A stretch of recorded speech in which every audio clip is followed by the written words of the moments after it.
Showtime. I can feel my pupils vibrating. So, Daniel. Okay, go on. I'm happy to be here. Yeah. I missed being home. I could tell. Oh, my God. I'm so excited to sleep in my bed. Home in California or home in that chair instead of this one? You know, like I said, for some reason, and this is a problem that we didn't realize until we posted because we don't have an audio mixer person. And, why would we? Honestly, why? Why would there be a difference? Why? Well, like somebody to listen, and edit our podcast live, like an actual podcast would have. Yeah. So we didn't realize that for some reason our microphones are vastly different for some reason, which is weird. They're tuned way differently because we're both so loud. Yeah. So I don't know why that would be a difference, but it sounded like I was swallowing the mic every time I raised my voice. I was like, hey, did I got my stash? Which, okay, hold up. Yeah. Did you make the unfortunate mistake of reading any of the comments from last week's episode? I did not. Good call. Great call. I've been on vacation. Let me pull some up. Oh, yeah. Great call. What? Dunk on Nick. Yeah, Time for seppuku, baby. We're ending it now. First up, Otakus. Osaku's Anonymous. That's us, baby. First up, all your sock related takes. Crew ankle length socks out. Otakus? I got you. Mid-length socks out. We're doing the capris of socks. Yeah, all roughly in the middle. Crop socks are in. Yo. Sock on the foot, sock on the calf, no sock on the ankle. Crop that shit. So we're letting the midsection breathe. Oh yeah. There we go. Yeah, baby. Let those arches go. Let them arches go. Show some heel. Mm-hmm. Hey everyone. Who rocked the stash more? Said our community post. Yes. I'll vote Nick. Looks like he really needed it. Yeah?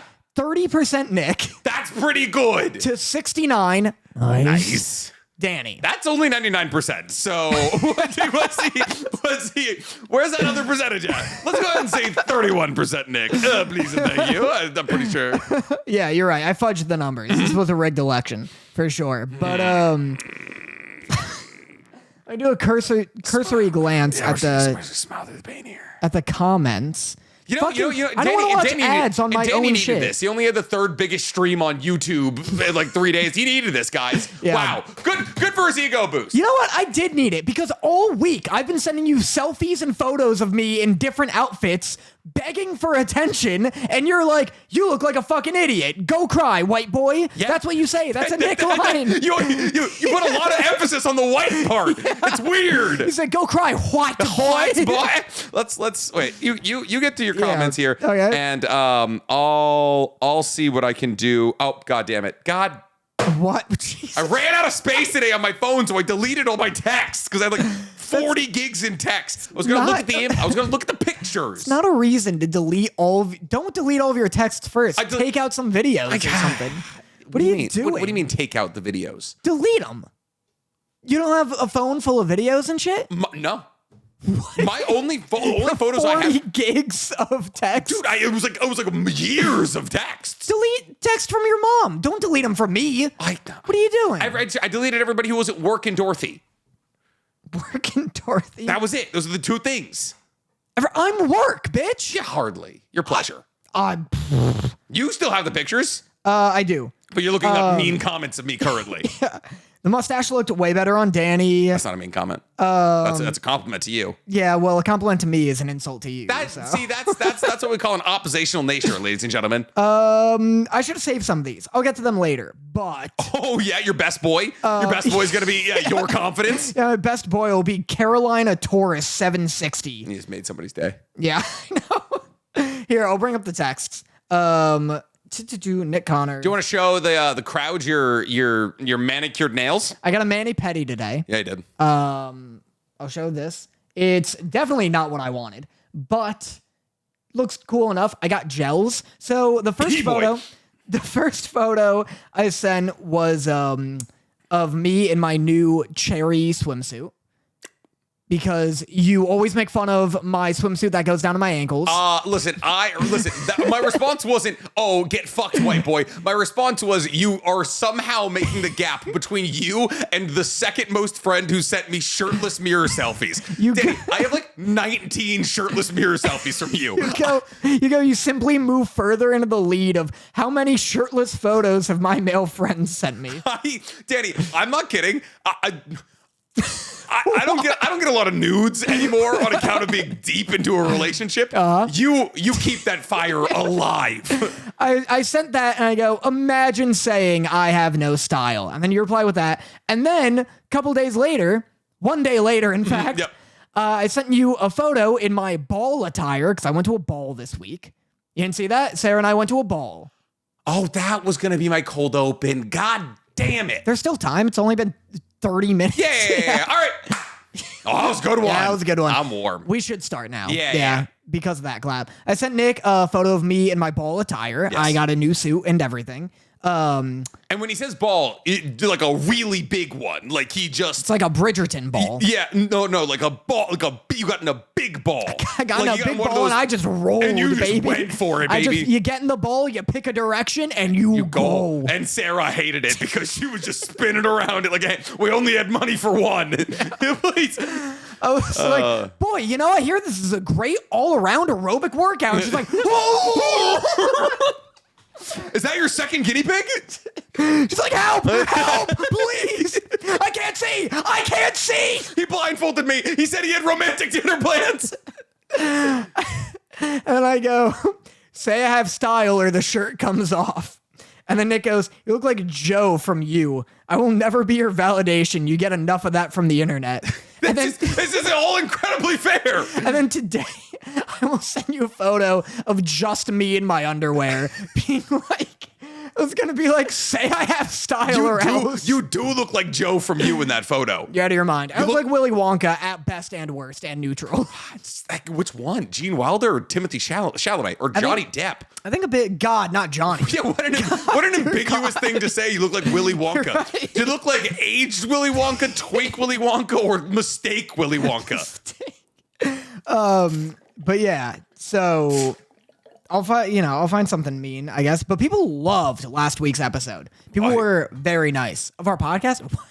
That's like, don't sit here and act like that's not a really good question. Like, That's just so disgusting. like why? Why? Yeah. What?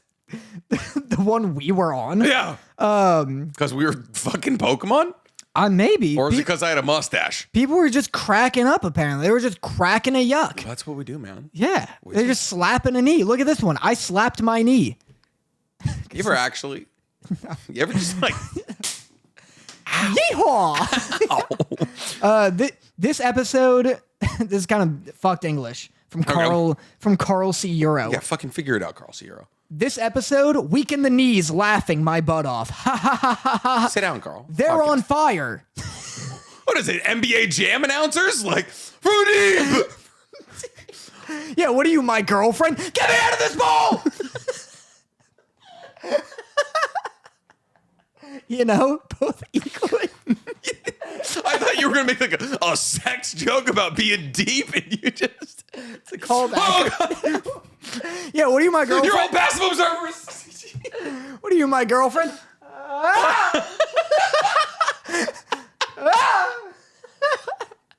I like the idea of you like, and then you get to your destination, it's actually a real ball, and she's just covered in puke. Covered in puke, and then my piss for some reason. Couldn't make a stop. Momentum carried me up that last hill. All right, tell me about your balls. They're fine, you know. Thanks to Manscaped's early morning trimmers. Yeah, baby. Imagine. Hey, it's coming around. Yeah, eventually. 70 episodes. All took 70 fucking episodes. I love that one Manscaped ad we did, which killed. Oh, it was dude, hilarious. We did a 6-minute ad. They gave us a script. They hated it. We They gave didn't like it gave at them 10 minutes. I'm not entirely sure we got paid. I don't think we got paid. That checks out. I wouldn't pay for that. No. The ball was nice. What was it? It was like a ball. Like it. You can't just like I don't. How does one acquire an invitation to a ball? At the Black Butler tea event, actually. Jasmine, you know Jasmine? I know Jasmine. Yeah, Jasmine runs it. So it's like her business venture. It's called Lovesteria. I guess I'm plugging it now. Okay. It's called the Lovesteria Ball. And I think it's a mix between wisteria, so just to help spelling. Yeah. And love. But Okay. So anyway, at the Black Pretty Butler, phonetic. Yeah, at the Black Butler event, Jasmine was telling me about this ball. It was Bridgerton themed. Jasmine Page Moore on Instagram, for those of you who don't. Glad you knew that. Yeah. Poor girl who invited You're me. just like Jasmine. I was like, not the Disney princess. Yes. But it's like her new business venture, I guess, where she wants to put on these balls and have people come and I guess profit from that. We'll see. Right. It's the right month for women to put on balls. Because of pride? Because of pride. There we go. You got it. Nice. That sounds lovely. Anytime you for audio only listeners, Nick got into this let's see how this plays mode. Is Danny going to tell me to get this one cut or not? This is my danger stance. Anytime you start a joke like that, I'm just like, don't just stop. Yeah, I'll do it in public it. occasionally. I'll start telling a story or something, and Danny and me can speak almost non-verbally. I'll be just riffing with complete and total strangers, and Danny will just look at me with abject horror on his face, and he's like, no. I'm like, anyways, yeah, that was a weird thing my friend did, right? I'll just moonwalk away. It's very good. I for can't everyone. wait until I train you to stop yourself. And so you'll be like, dude, there was this girl. She was gorgeous in high school. And I was so into her. And I stalked her for 3 months. No, I didn't. I'm sorry. Immediately. The Notes app, it's posted on Twitter. We're good. I'm ahead of it. Yeah. I'm ahead of it. You can't cancel me. Yeah. I've already done it. But I'm a good person. No, it was everyone gets dressed up in fancy attire. And there's a dance. There's a slow dance. There's little foods. It's just a ball. Whatever you think a ball is, it is as exciting and or as boring as that assumption. Imagine you talked a little shit, you held a little glass. I was trying to scheme. No one wanted to scheme. I would sneak up to people and be did you kill a peasant? No, but at one point someone was making an announcement on a balcony, and I was like, "What if I?" That time, prices up. I mean, she's a stunt woman. I feel lean into it a little bit. Yeah, exactly. Plan a murder mystery. That's what I'm saying. That's what I'm saying. Stone, an ugly girl in a bad dress. No, that's the only perception I have of balls is medieval movies where it's boo. I like the idea that you're a subtle murder mystery where the lights go out and someone is stoned to death for 40 minutes. And then somehow I wonder who threw the first stone. Or well, I guess we got to figure that out. Someone's just getting beat to death. They're just and someone's like, "Get the light!" No, we're not done. She's still alive. Help me! For 40 minutes. At that point, we could all be guilty. Yeah. So, he who cast the first stone is living in a glass house. Whoa. That's what you're is going. It? Yeah. Teaching a man to fish. He who cast the first stone let him off with a warning. Did he hit? Well, I feel like it's not the guy who throws the first stone. It's the guy that throws the most accurate stone. It's the guy who throws the second stone. Yeah. I would argue is the worst guy. Because the first guy, I mean, he's just breaking. He's breaking the silence a little bit. Well, because the guy who throws the first stone, that's innovator. If no one throws a stone after him. It's dickhead. Shame on you. Yeah, that guy's a prick. The second guy who throws a stone makes it a fad. But he didn't. Yeah, well, he didn't have the balls to do it. Yeah, true. You fucking coward. Yeah, you second stone throwing bitch. You stone throwing bitch. So, anyways, we have a good amount to talk about this week. I'd say this is the best week of the season. Yeah. Yeah. We had a really good episode from Demon Slayer. Really? I lied. We had a really good episode from Kaiju number 8. Yeah. We had a pretty good episode from Windbreaker. We had hell of a boss episode, and we are our first well-animated My Hero episode. Yeah. But my God, was it dim. I want to talk about hell of a boss first. Okay. Because I have feelings and I don't have feelings. Okay. I understand. Okay. You have been going on a bit of a tirade recently. The Stolas Blitzy relationship has basically become the backbone of your community. Yeah, it seems it. Do you want to tell everybody about your 5,000 person stream? So I did a stream. You did a stream. To way more people than I typically do a stream to. It's usually 200 to 300 people. Yeah. And so I was sitting in my chair and I was thinking about doing this I was wrong about Blitz video. And I was do I want to I was this video, I'm not going to script it out because I just didn't want to. And I was like, I'm just going to sit here and yap, and I think that'll work. But if I'm going to do that, I might as well make it live so I can have people like chime in. So I made it live. And then I looked at the fucking view count, and like 4,000 people were watching. That's insane. Which was wild. Yeah. It was super fun. But the reason I made the video was because, one, everyone's been yelling at me. And two... Really? Oh yeah, and in our comments of the last video so too. Unequivocally on your side. Not even once was I like even remotely shaken from your side on this. Yeah. Well, the thing is that... Do you want to tell everyone what your side is real quick for those? This is like their first video for some reason. So my side, and it did like change a bit, but my side was that Stolas truly and unequivocally did nothing wrong ever, and is just the victim of the whole situation. And then people directed me to this guy's video. Oh, I should know the video if I'm going to plug it. But like, I'm sure people know. It's called Stolas Did Nothing, or Stolas Did Everything Wrong. And he's referring to like the night he like puts Blitz in a corner, the last episode where he puts Blitz in a corner and he's like, make a decision right now. Either you're with me or you're not with me. And his, like the backbone of his argument is that Stolas has had like months and months to like come up with this like, you know, night, this like question of like, are you going to love me or are you going to like leave with this Asmodeus crystal? Yeah. And he just throws this on Blitz, and Blitz has like 80 seconds to respond. And so of course Blitz kind of freaks out. And on top of that, people mentioned that like, there is, because we've like talked about how like the power dynamic thing doesn't really show through for like multiple reasons. But people have mentioned that like all of Stolas's like servants are imps, which I didn't realize, which is kind of interesting. Like he does have imps work for him. Yeah. But at the same time, okay, if I could rebut a couple of those points.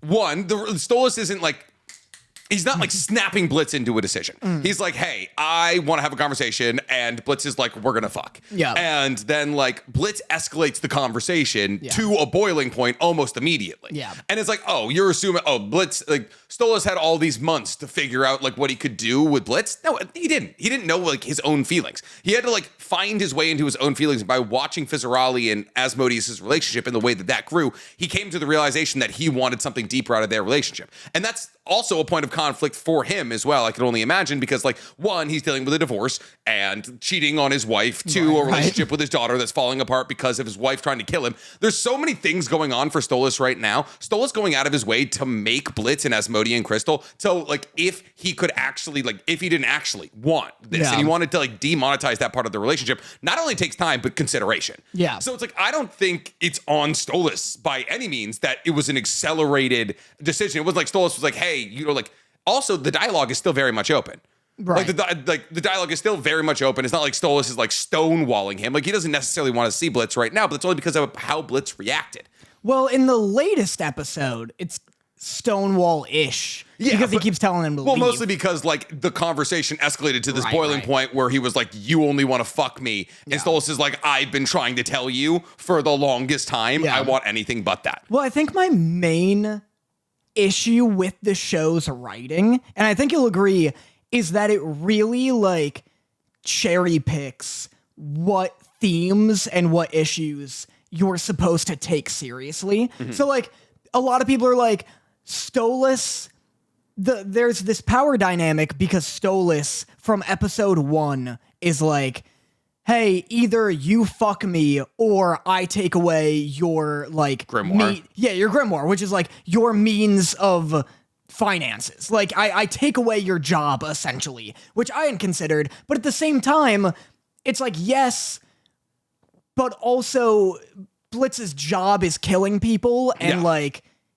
illegal in hell. Like literally it's illegal to like pop into Earth. Yeah. If you're not like working for Asmodeus and stuff. So it's like, it's hard to sympathize with like, oh, he's holding his job over him. Get like a legal job that doesn't hurt anybody. You were in the entertainment business. Like you had a fully legal job. And like, I get that that's a complicated fucking tangle of wires. But like, Also, at the same time, like, that's not how that relationship begins. Like, that's like, all right, you can sit here and you can look at that one of two ways. And I think looking at it that way, where it's Stolas loitering the book over Blitz, ignores the entire subcontext of the relationship.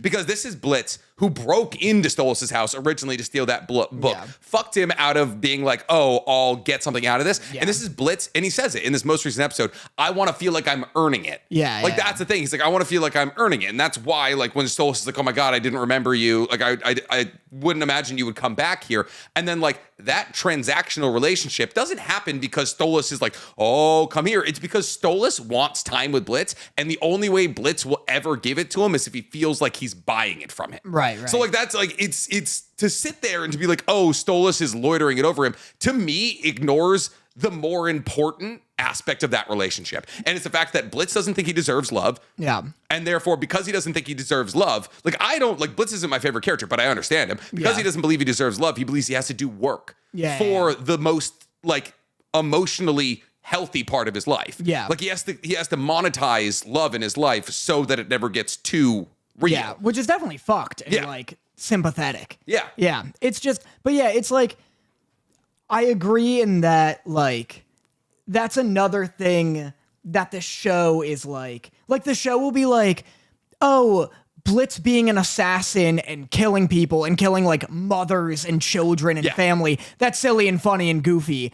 But, like, Stolas being like, how about you fuck me and I'll give you what you want? That's fucked up. Yeah. That's not good at all. And it's like the show initially... It's the power of namelessness is what it is. Right. It's because, like, the people Blitz kills, we don't know. Oh, yeah, exactly. Right? But it's like the show presents the transactional relationship as, like, a silly, goofy, fun premise.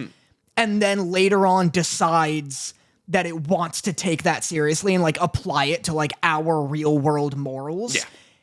And that's where it's like, that's why it doesn't, like, stick, or it doesn't really work. Like, I think that's, like, kind of the writing's fault, that I think, like, genuinely in the first season, they don't even, like, consider that to be, like, a bad thing morally. They're like, oh, that's just how, like, people in hell make transactions. Like if also, and like, if Blitz, like, shot Moxie in the knee as, like, a bit, as, like, a joke, everyone would be like, oh yeah, it's a silly, funny joke. But then, like, if you take it even one step further, you're like, that's a boss harassing an employee. Yeah, exactly. Right? It's like, yeah, there's so many things where it's like, oh, these are all horrible, evil crimes, like Blitz stalking his employees and constantly sexually harassing them. But because the show's like, no, that's that happens when we're joking. Like, but the Stolas thing, that's not joking. Yeah, I don't get the one, the cherry picking, and two, just like, to me at least, the lack of contextual understanding of the deeper meanings and plot lines they're trying to develop. Yeah.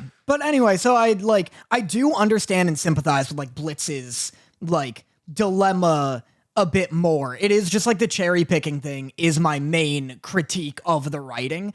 But what's good is that, like, the discussion was always like, I think when people talk about this, it feels like it's more of, like, a brain exercise.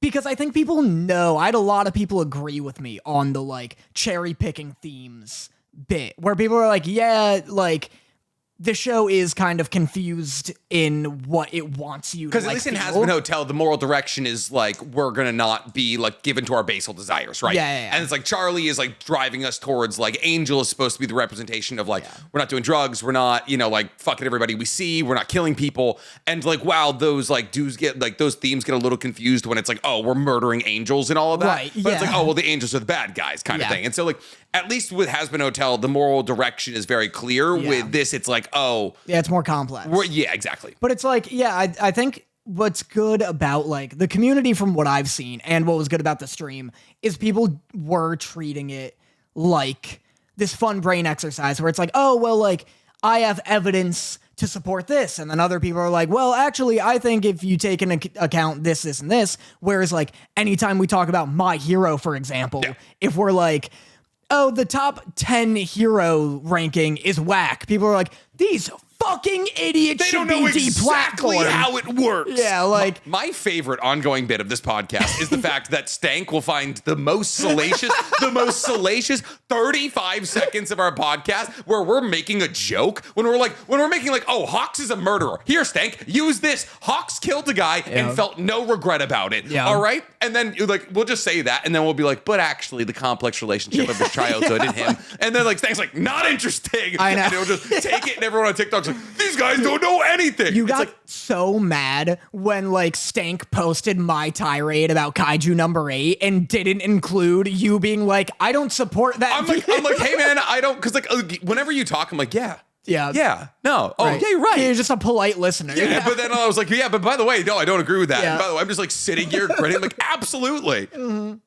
Fucking. I think from now on, you're like just moving the conversation along ticks instead of being like, yeah, just be like, no, dumb. Shut the fuck up. Yeah, bad. Boo. Yeah. Boo. You're bombing. You're bombing. Tomato. Light flicker. Your 5 minutes is up. Yeah. Yep. You would know. You never did stand up. I did.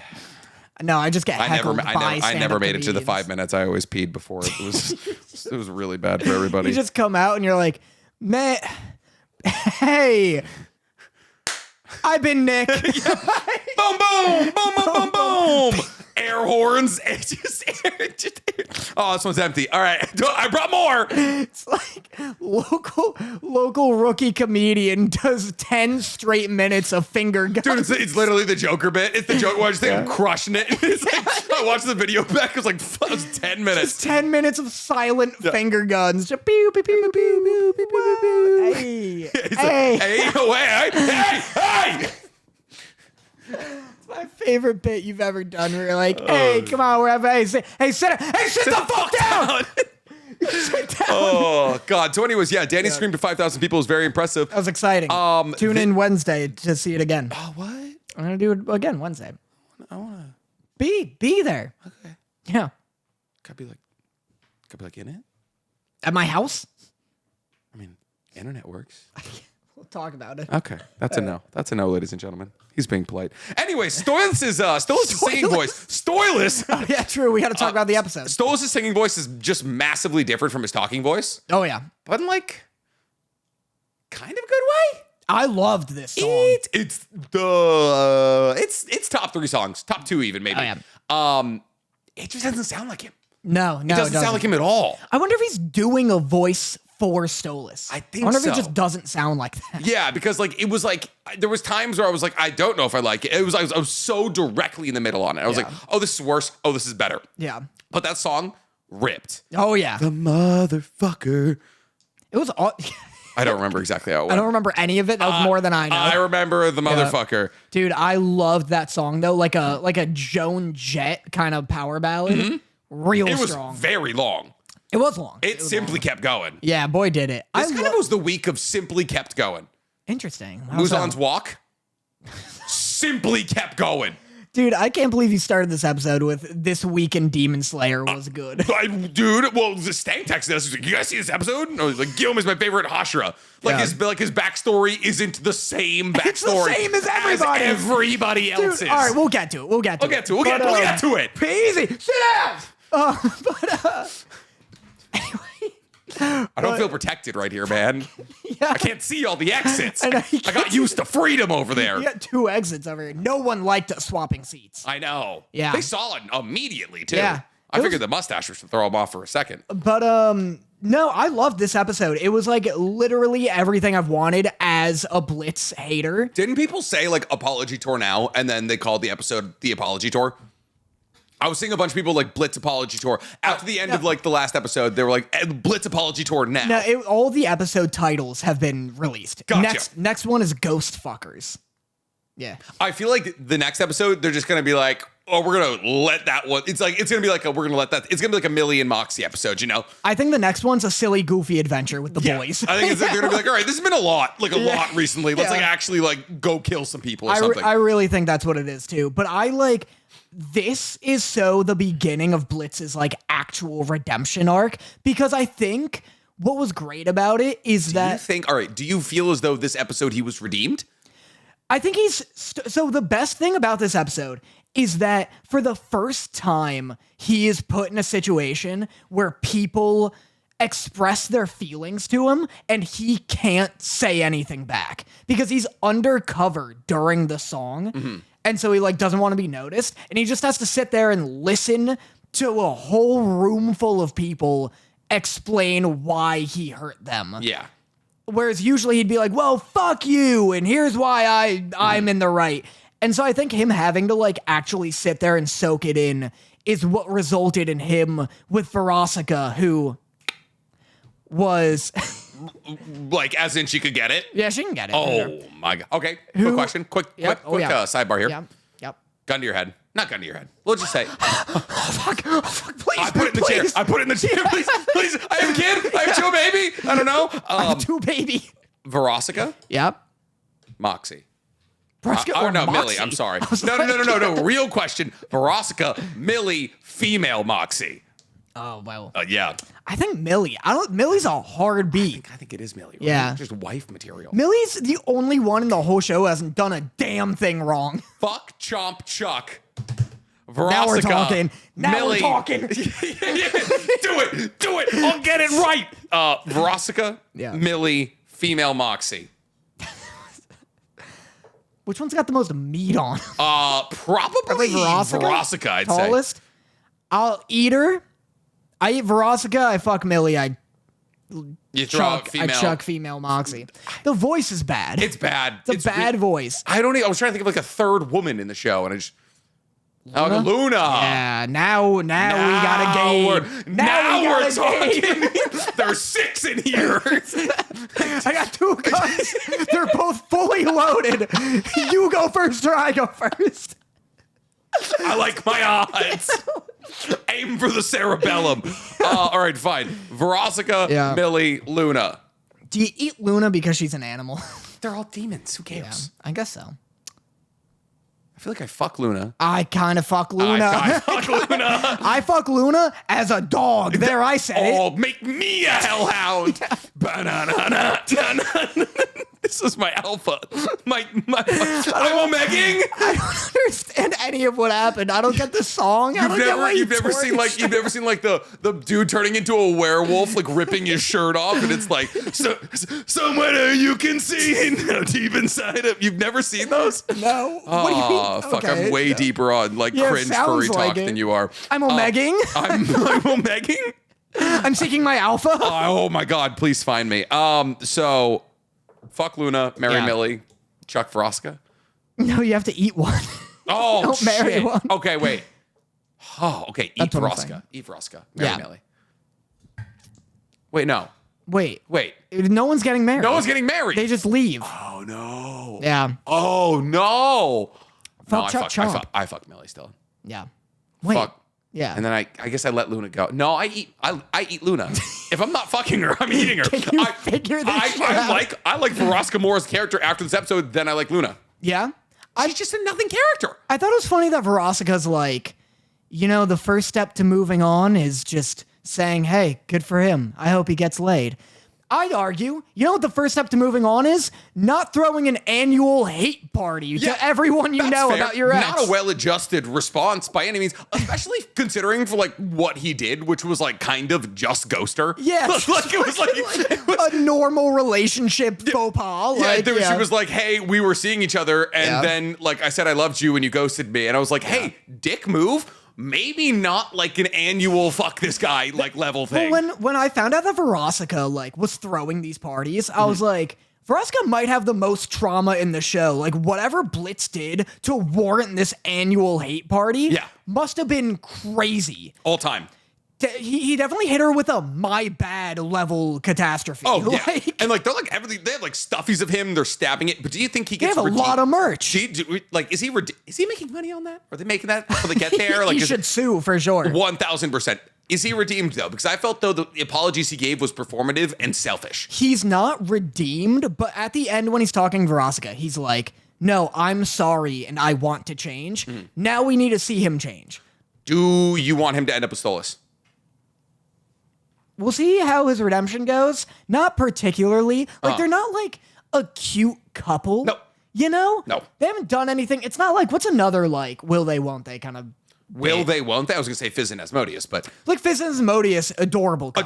Adorable couple. But, like Fizz and Blitz, if they end up together, I'd be down for that. They're cute. Like, they have cute moments. That's fair. Yeah. Stolas and Blitz... haven't had a cute moment. They have nothing going for them. Where it's like, oh, they're fucking, and Stolas like wants to go. Every time they've ever been together, like we've ever got like lore dump on the both of them, it's just like, oh, Blitz hurt Stolas. Yeah, exactly. And I'm like, all right, he just doesn't deserve him at this point. Yeah. So fucking if he doesn't figure it out, I'll live with that. Yeah. So, I would love to see Stolas. The dude he was hooking up was hot. He's hot. He's dude. Shorter than I thought he was initially. But also, like, Stolas is like 9 feet tall. Yeah. Honestly, even if like Blitz ended up with Moxie, I'd be like, that's a cute couple. Like, it's just the fact that he... As long as Millie, Millie will figure it out. Have you fucking seen her, my dude? Listen, she can go, like, I don't know, hit up Ryder or the shark dude. Oh, the shark dude died. I forgot.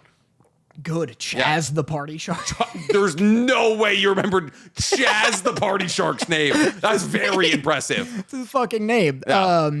But yeah, good episode. I loved it. It was good. I liked it a lot. Gave me everything I wanted. I'm very happy being caught up with this. Yeah.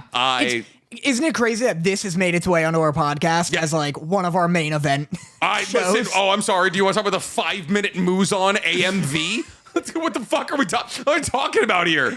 Dude, no.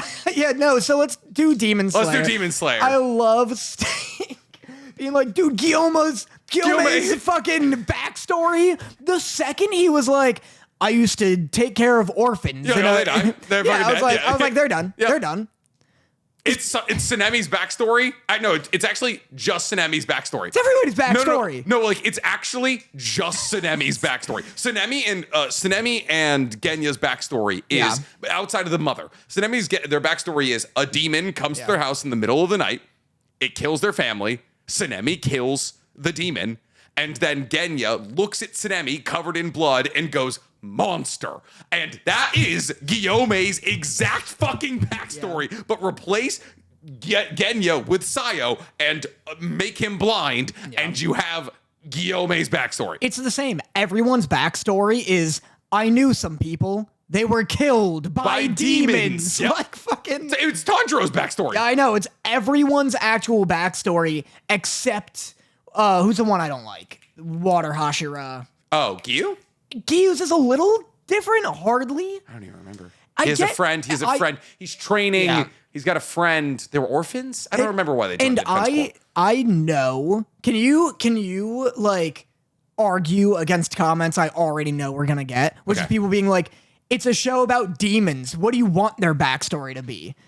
Like, it's so incredibly easy. Like, hey, I was raised in a family of demon slayers. Like, I have a commitment to this. You can get like the Kikoro Shinomiya thing where I was a talented demon slayer. You can get the Hoshina thing from Kaiju number 8 where he's like, I am no longer like suited to be in this life. That's why I find Genya so compelling is like, hey, his backstory is different. Like, he can't use like breathing techniques. So he's trying to use like he's trying to use like eat demons and use guns. Like, there's so many compelling ways to get people into like not wanting demons around. It's like, hey man, I just see like our country crumbling, and like I feel like a genuine amount of national pride, and I believe like there's no better way to serve my country than to kill demons. Yeah, just a soldier. Yeah.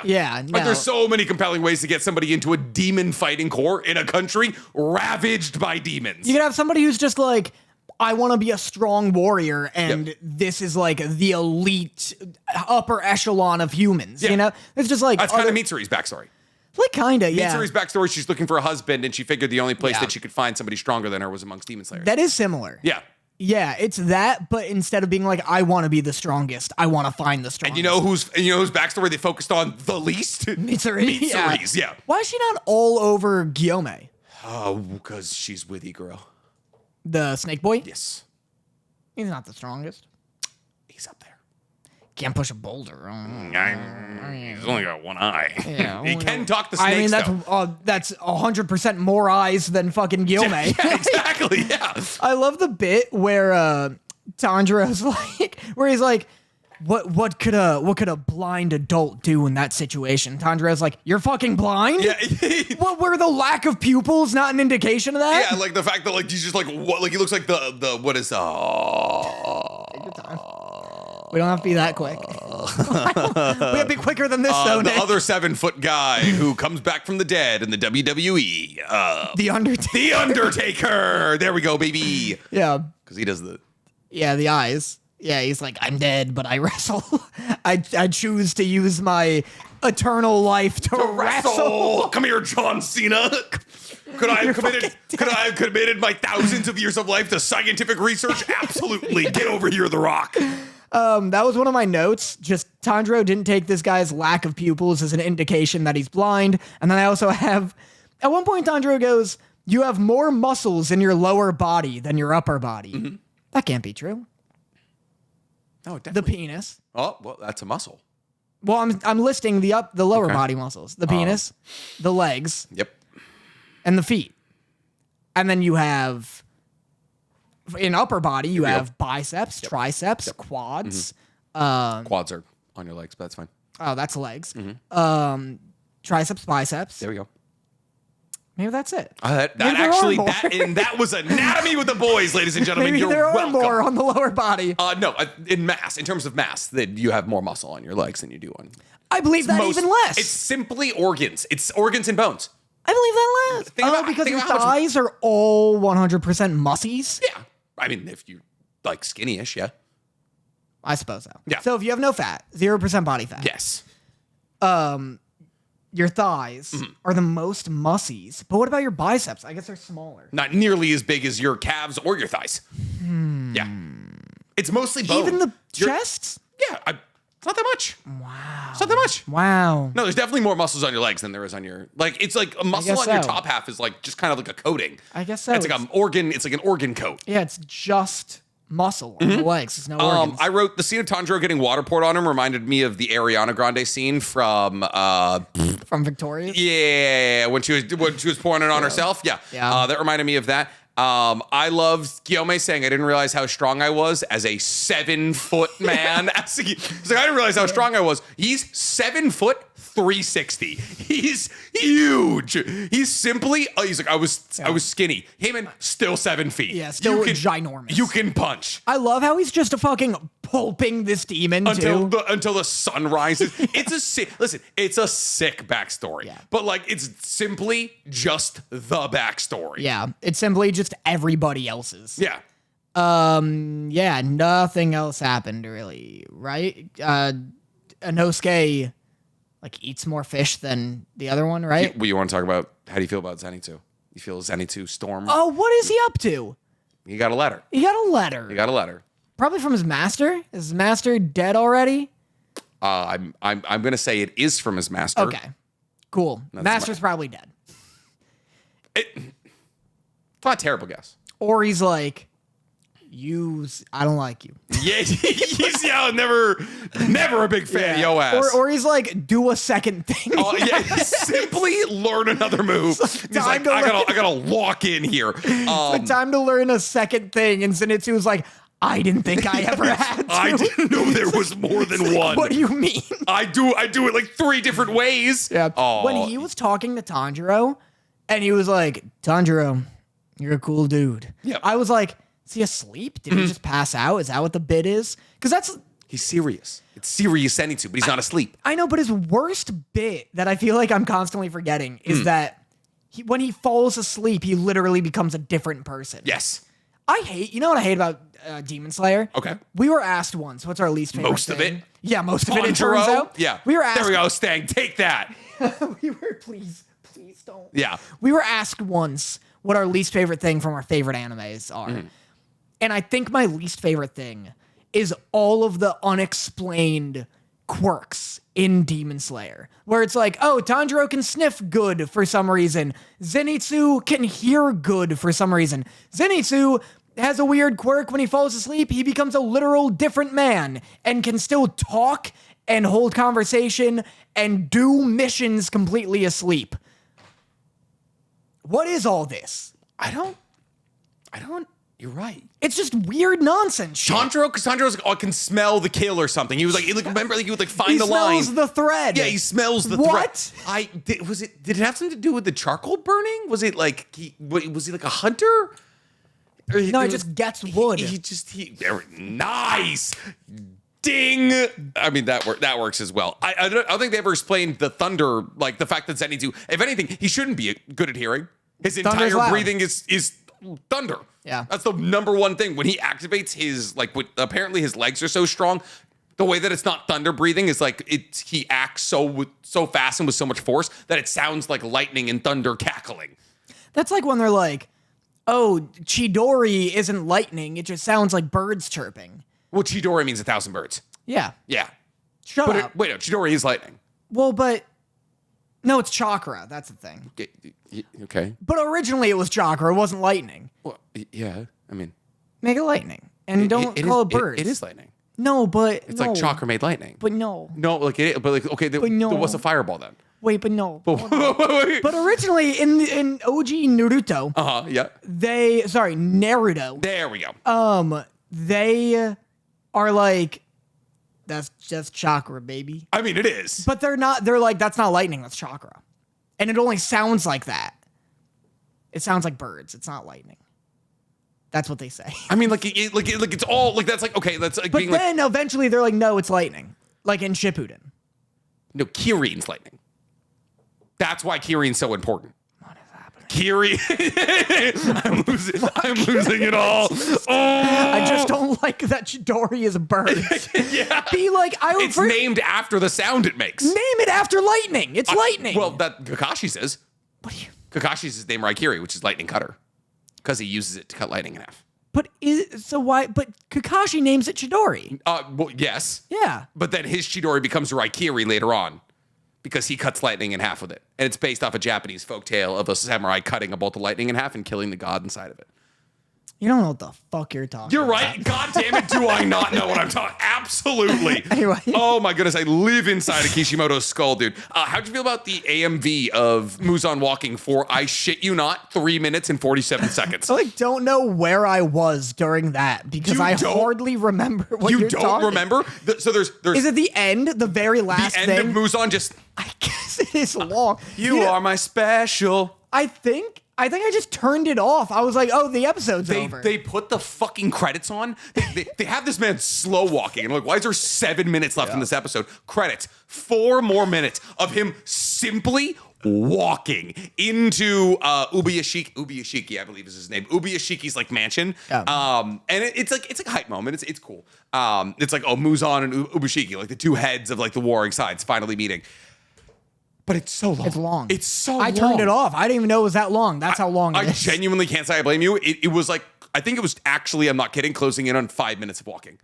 I'm not, while I was watching it on my phone, I hit the 10-second forward on Crunchyroll 4 times. And he moved from the front of the yard to the back of the yard. I was like, oh my God, let's hurry it up here. I have TikTok brain rot. I can't pay attention this long.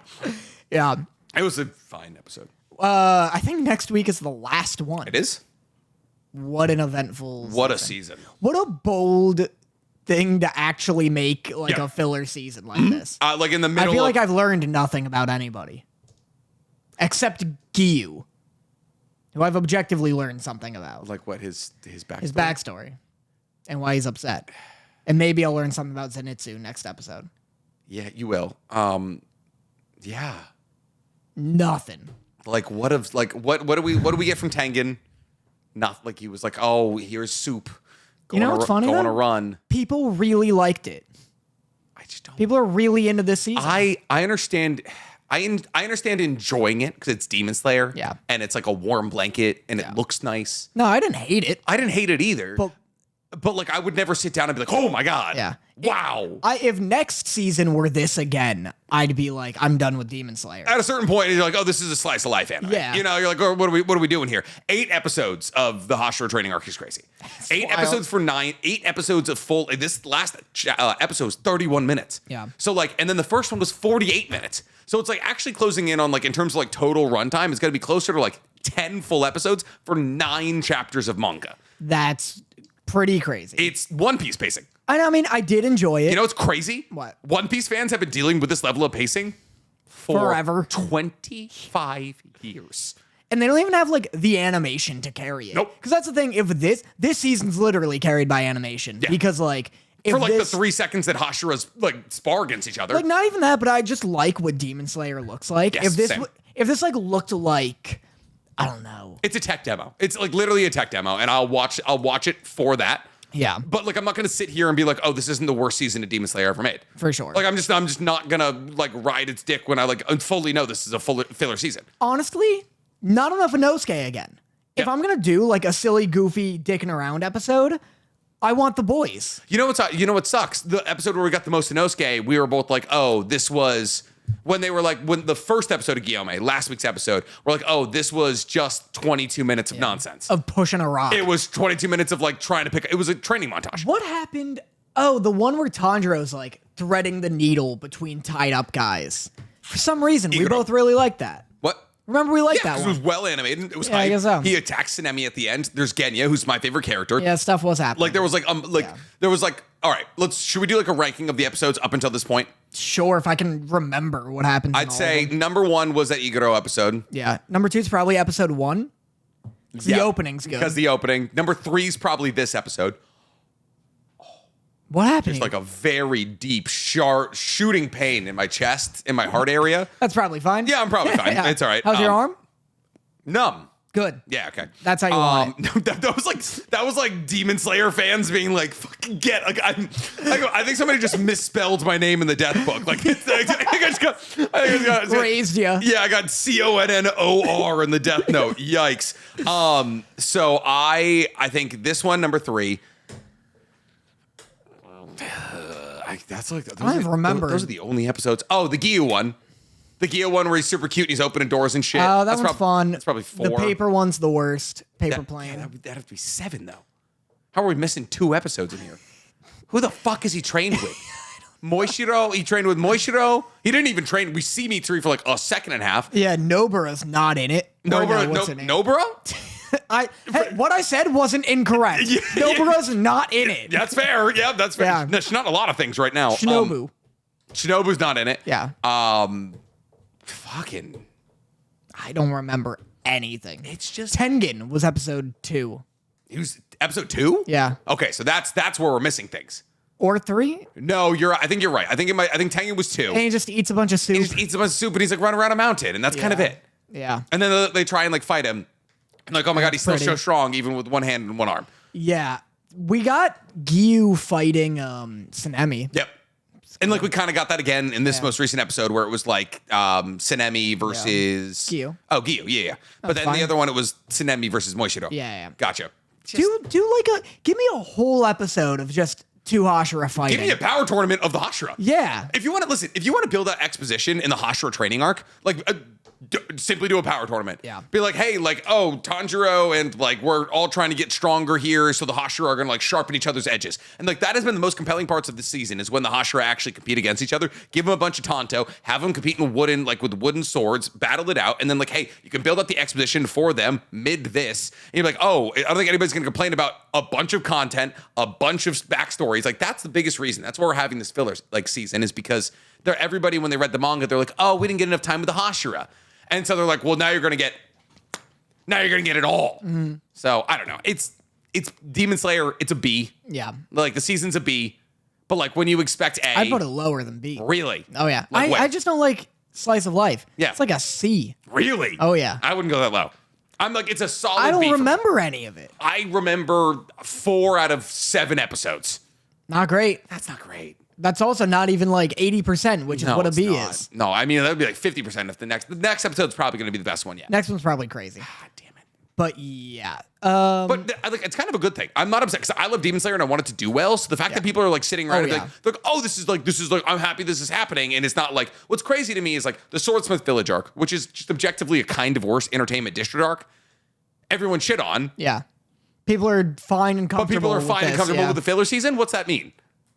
We don't know what the hell we're talking about. Well, okay, it's either that or people go to Demon Slayer. Yeah. Like, that makes it clear to me that people don't go to Demon Slayer for the action or like the plot. They go for the dynamics. Yeah. Because what did the Swordsmith Village arc lack that this arc has? Most characters. Exactly. Like the Well, that's Hashira, my and thing. Nosuke, and Zenitsu. That's my thing. Is Zenitsu and Inosuke aren't in this as much as I'd like them to be.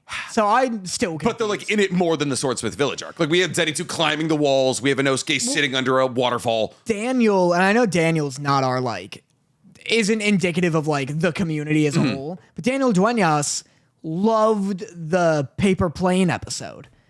And so I wonder if it's just the slice of life communities like seeping in and like, this is great, more of this. Well, then, but again, it is. I got terrible news for you. Yeah. Infinity Castle arc, not slice of life at all. I mean, couple slices of life, like if you know what said, I mean. Like you said, nice. Yay. Like you said, it's good that people are into it. Yep. Like, because I want Demon Slayer to keep being good. So, or around. Kaiju? Yes.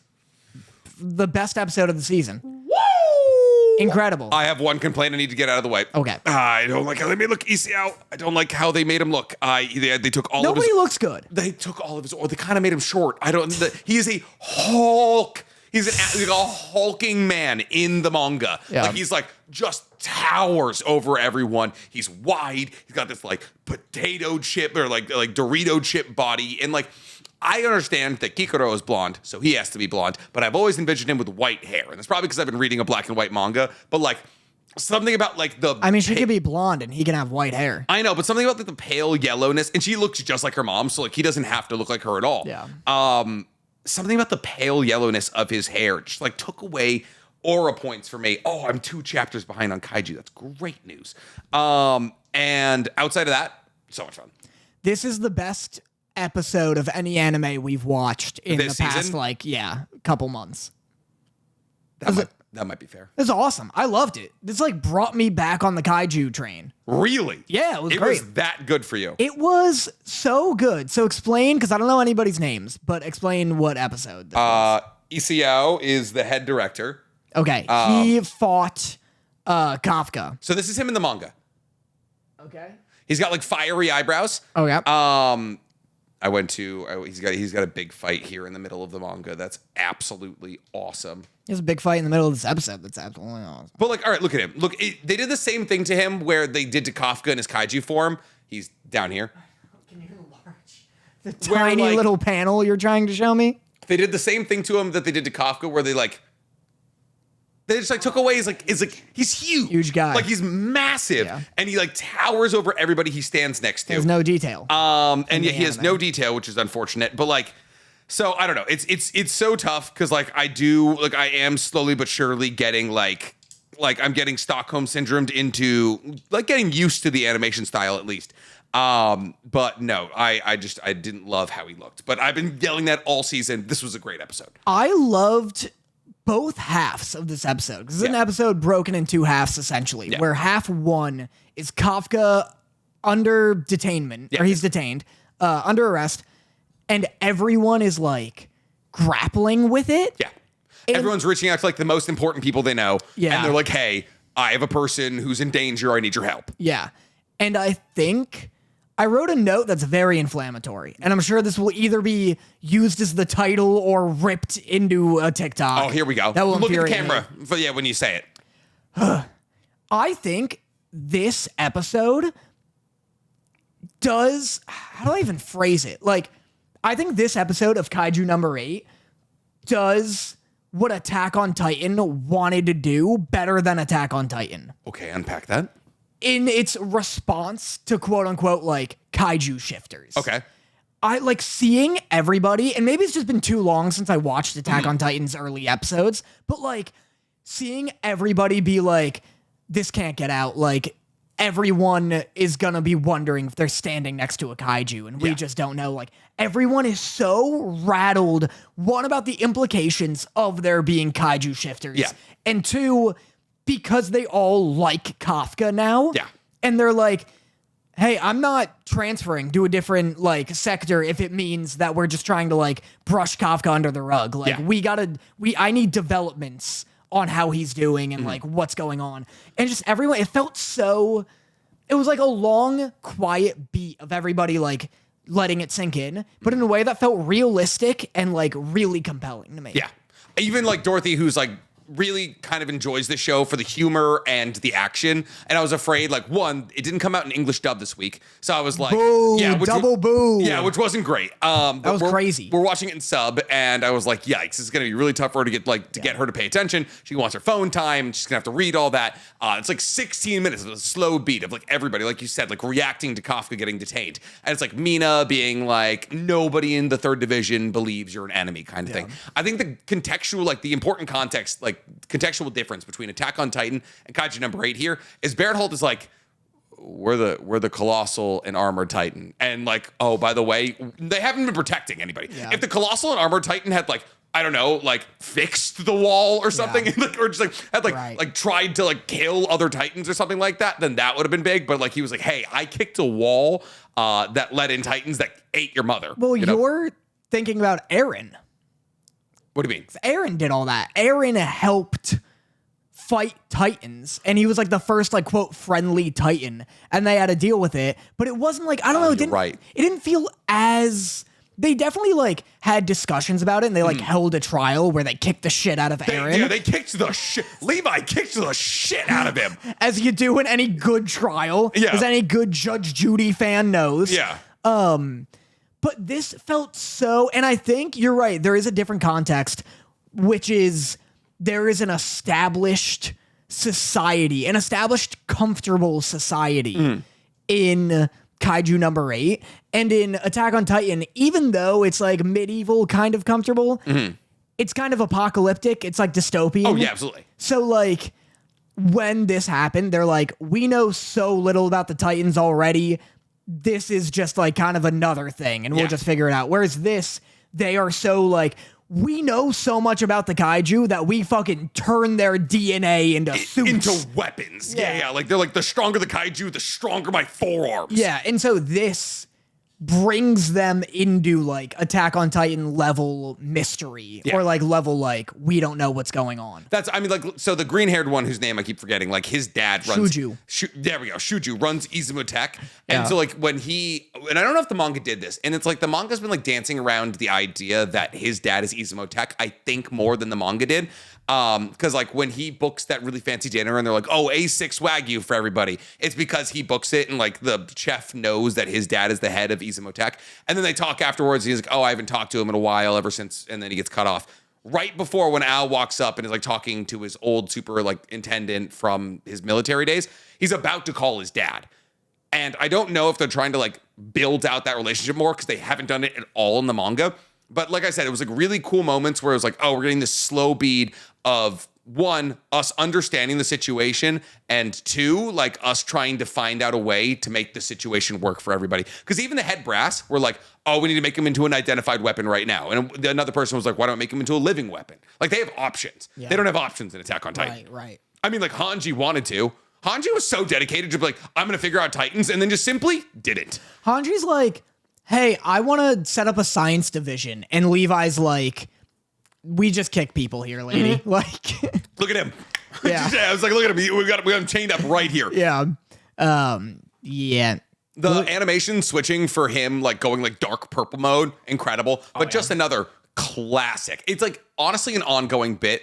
The nobody wants me the way you do, like at the most important point. I hate the outro now. You're right. You have to. You simply have to. Like if Dorothy, every single time the outro kicks on, she's like, "Why? Why?" Like it doesn't too fit. Upbeat. This is how I felt about. No, this isn't how I felt about your special. Excuse me. My special. You are my special. Oh. I disagree on that one, but go on. Well, that was the intro. That was the problem. I loved it though. Well, I love that song. The outro for JJK, I feel like actually did a really good job of not being too upbeat, because like when it kicks into an upbeat outro, like right after like one of the hypest moments we've had all season, you're like, I'm gonna find whatever, who sings this, 7 Pilots, like 6 Nuts or whatever. The t-shirts. Oh, American One Republic. America, is it One Republic? Yeah. Okay, yeah, sure, that works as well. I don't know. I thought it was, what was the one, like Crazy Nuts or whatever? Crazy. Oh, that actually might have been right. What did they do? They did bing bong bong bing bong. Yeah, what's bing, that from? Bong bong bing. Mashal. Yes. Is it actually Crazy Nuts? It might be. It's Creepy Nuts. Fuck. Really close. Yeah, thanks. For a show I didn't watch. Yeah, so but no, good episode. So the second half of the episode was like her father trying to beat the human out of him. Isao. Shuju. Isao. How would you say Isao? Isao. Isao? I believe it's Isao. Isao. You can just call him Director General. Call him Shuju. Yeah, that works as well. That's his name. Yeah. But yeah, he's like beating the human out of Kafka. And it's just punching limbs off. It's so cool. Yeah. He's so cool. Yes. He's one of my favorite characters. And Kafka's getting like fucking de-protagonized, which is cool. And then he goes like full kaiju mode, which they pretend looks different. Well, like it's like the thing is that he's not in control. Well, I know, but they're like, oh, his spines grow, and then this thing pops out, and it's like, what? You could have told me those were there the entire time. I believe you. Yeah. Like I want like a Shin Godzilla transformation. I know. I thought when he started changing, I was like, oh fuck, is this where like as if they were tricking us with the art style of the anime, and they were like, oh, you thought we rounded the edges of the manga. We were just holding on to them. And then he was going to look more like the manga kaiju version. And it just doesn't. I think it would have been really cool if they'd done like I think like in terms of like conveying an evil transformation, shows that have done it really well. Naruto, like with his like his version 2 Jinchuriki cloak. I wrote that. I wrote he got Kuramud. Dude, and then like Ichigo going like full hollow is dope. It's such a good look. What's the one where Ichigo gets long black hair and he just like bleeds shadows and he's got like bandages wrapped around him? That's his Bankai. That's his like final Bankai release form. Fucking awesome. Bleach has such good transformations. Bleach has the best. Who has the best transformations In Bleach or in Shonen? I'll tell you right now, it's not fucking Dragon Ball. Correct. It's not Dragon Ball. Like legitimately, and I'll die on this hill. The only good transformation in Dragon Ball outside of Super Saiyan 4 is Frieza. Fair. Frieza's transformation, and like, listen, I'd say Super Saiyan 3's pretty good. It's pretty giving the people what they want. Yeah, I like that the hair goes a different direction. I like that for some reason he gets Neanderthal forehead. I don't love the no eyebrows. Yeah, that's it's fair. very weird looking. I love that's like classic giving the people what they want, where it's like Super Saiyan, his hair goes up and it's blonde. Boo does have good transformations. Boo's pretty good. I like the idea that his raw, pure evil form is like a child. Yeah, it's like being suppressed by all the other parts of it. Yeah, that's cool. But like, I love that. It's like, all right, Super Saiyan is long, spiky hair. What's Super Saiyan 3? Fucking more of that shit. That's when you got like the Super Saiyan like 100s. And it was just like and that's why Codename Kids Next Door did such a good bit with it. Where his hair just kept getting bigger. Yeah. I love that. I love a Super Saiyan 3. But out of all the shonen protagonists, who has the best looking transformations? Out of all the shonen protagonists. So not just the show. Any show, actually. Give me any give me the protagonists. That's really what I care about. Out of all shonen protagonists, the best transformations is Ichigo. It's gotta be. It's not. Deku has a really cool one coming up in the manga. Wow. Outside of that, I'd say Shigaraki's got the coolest ones in My Hero. Fingerman? Yeah. I saw like a statue of his final form where he's just being groped from every angle, and it's so cool. Mm-hmm. It is like in the manga, he gets a couple of like ridiculous, like super mech looking forms that are kind of dope. If it's not Ichigo, It's not Luffy. It's not Luffy. Luffy's Gear 4 is cool. I never understand. Is that the fat one? It's like, well, kind of. It's that or Snake Man. So it's like Tank Man, Snake Man. What is Snake Man? Snake Man, he gets skinny. He gets faster. It's Gear 4, but he's faster, which is basically what Gear 3 is. But he uses it against Doflamingo Don Quixote. Or no, is that Big Mom? I honestly don't remember. Whoa. It's got to be Ichigo. Yeah, it has to be. Naruto's are fine. It's just different cloaks. Naruto's are like... He just gets brighter, and then he gets less bright. I don't mind the Biju ones. If you count Baryon mode, I might give it to Naruto. Really? Like, so, look up Baryon mode Naruto. Why wouldn't you count it? That's the one where he's he's orange. He's all orange, right? No, you're thinking KCM 2.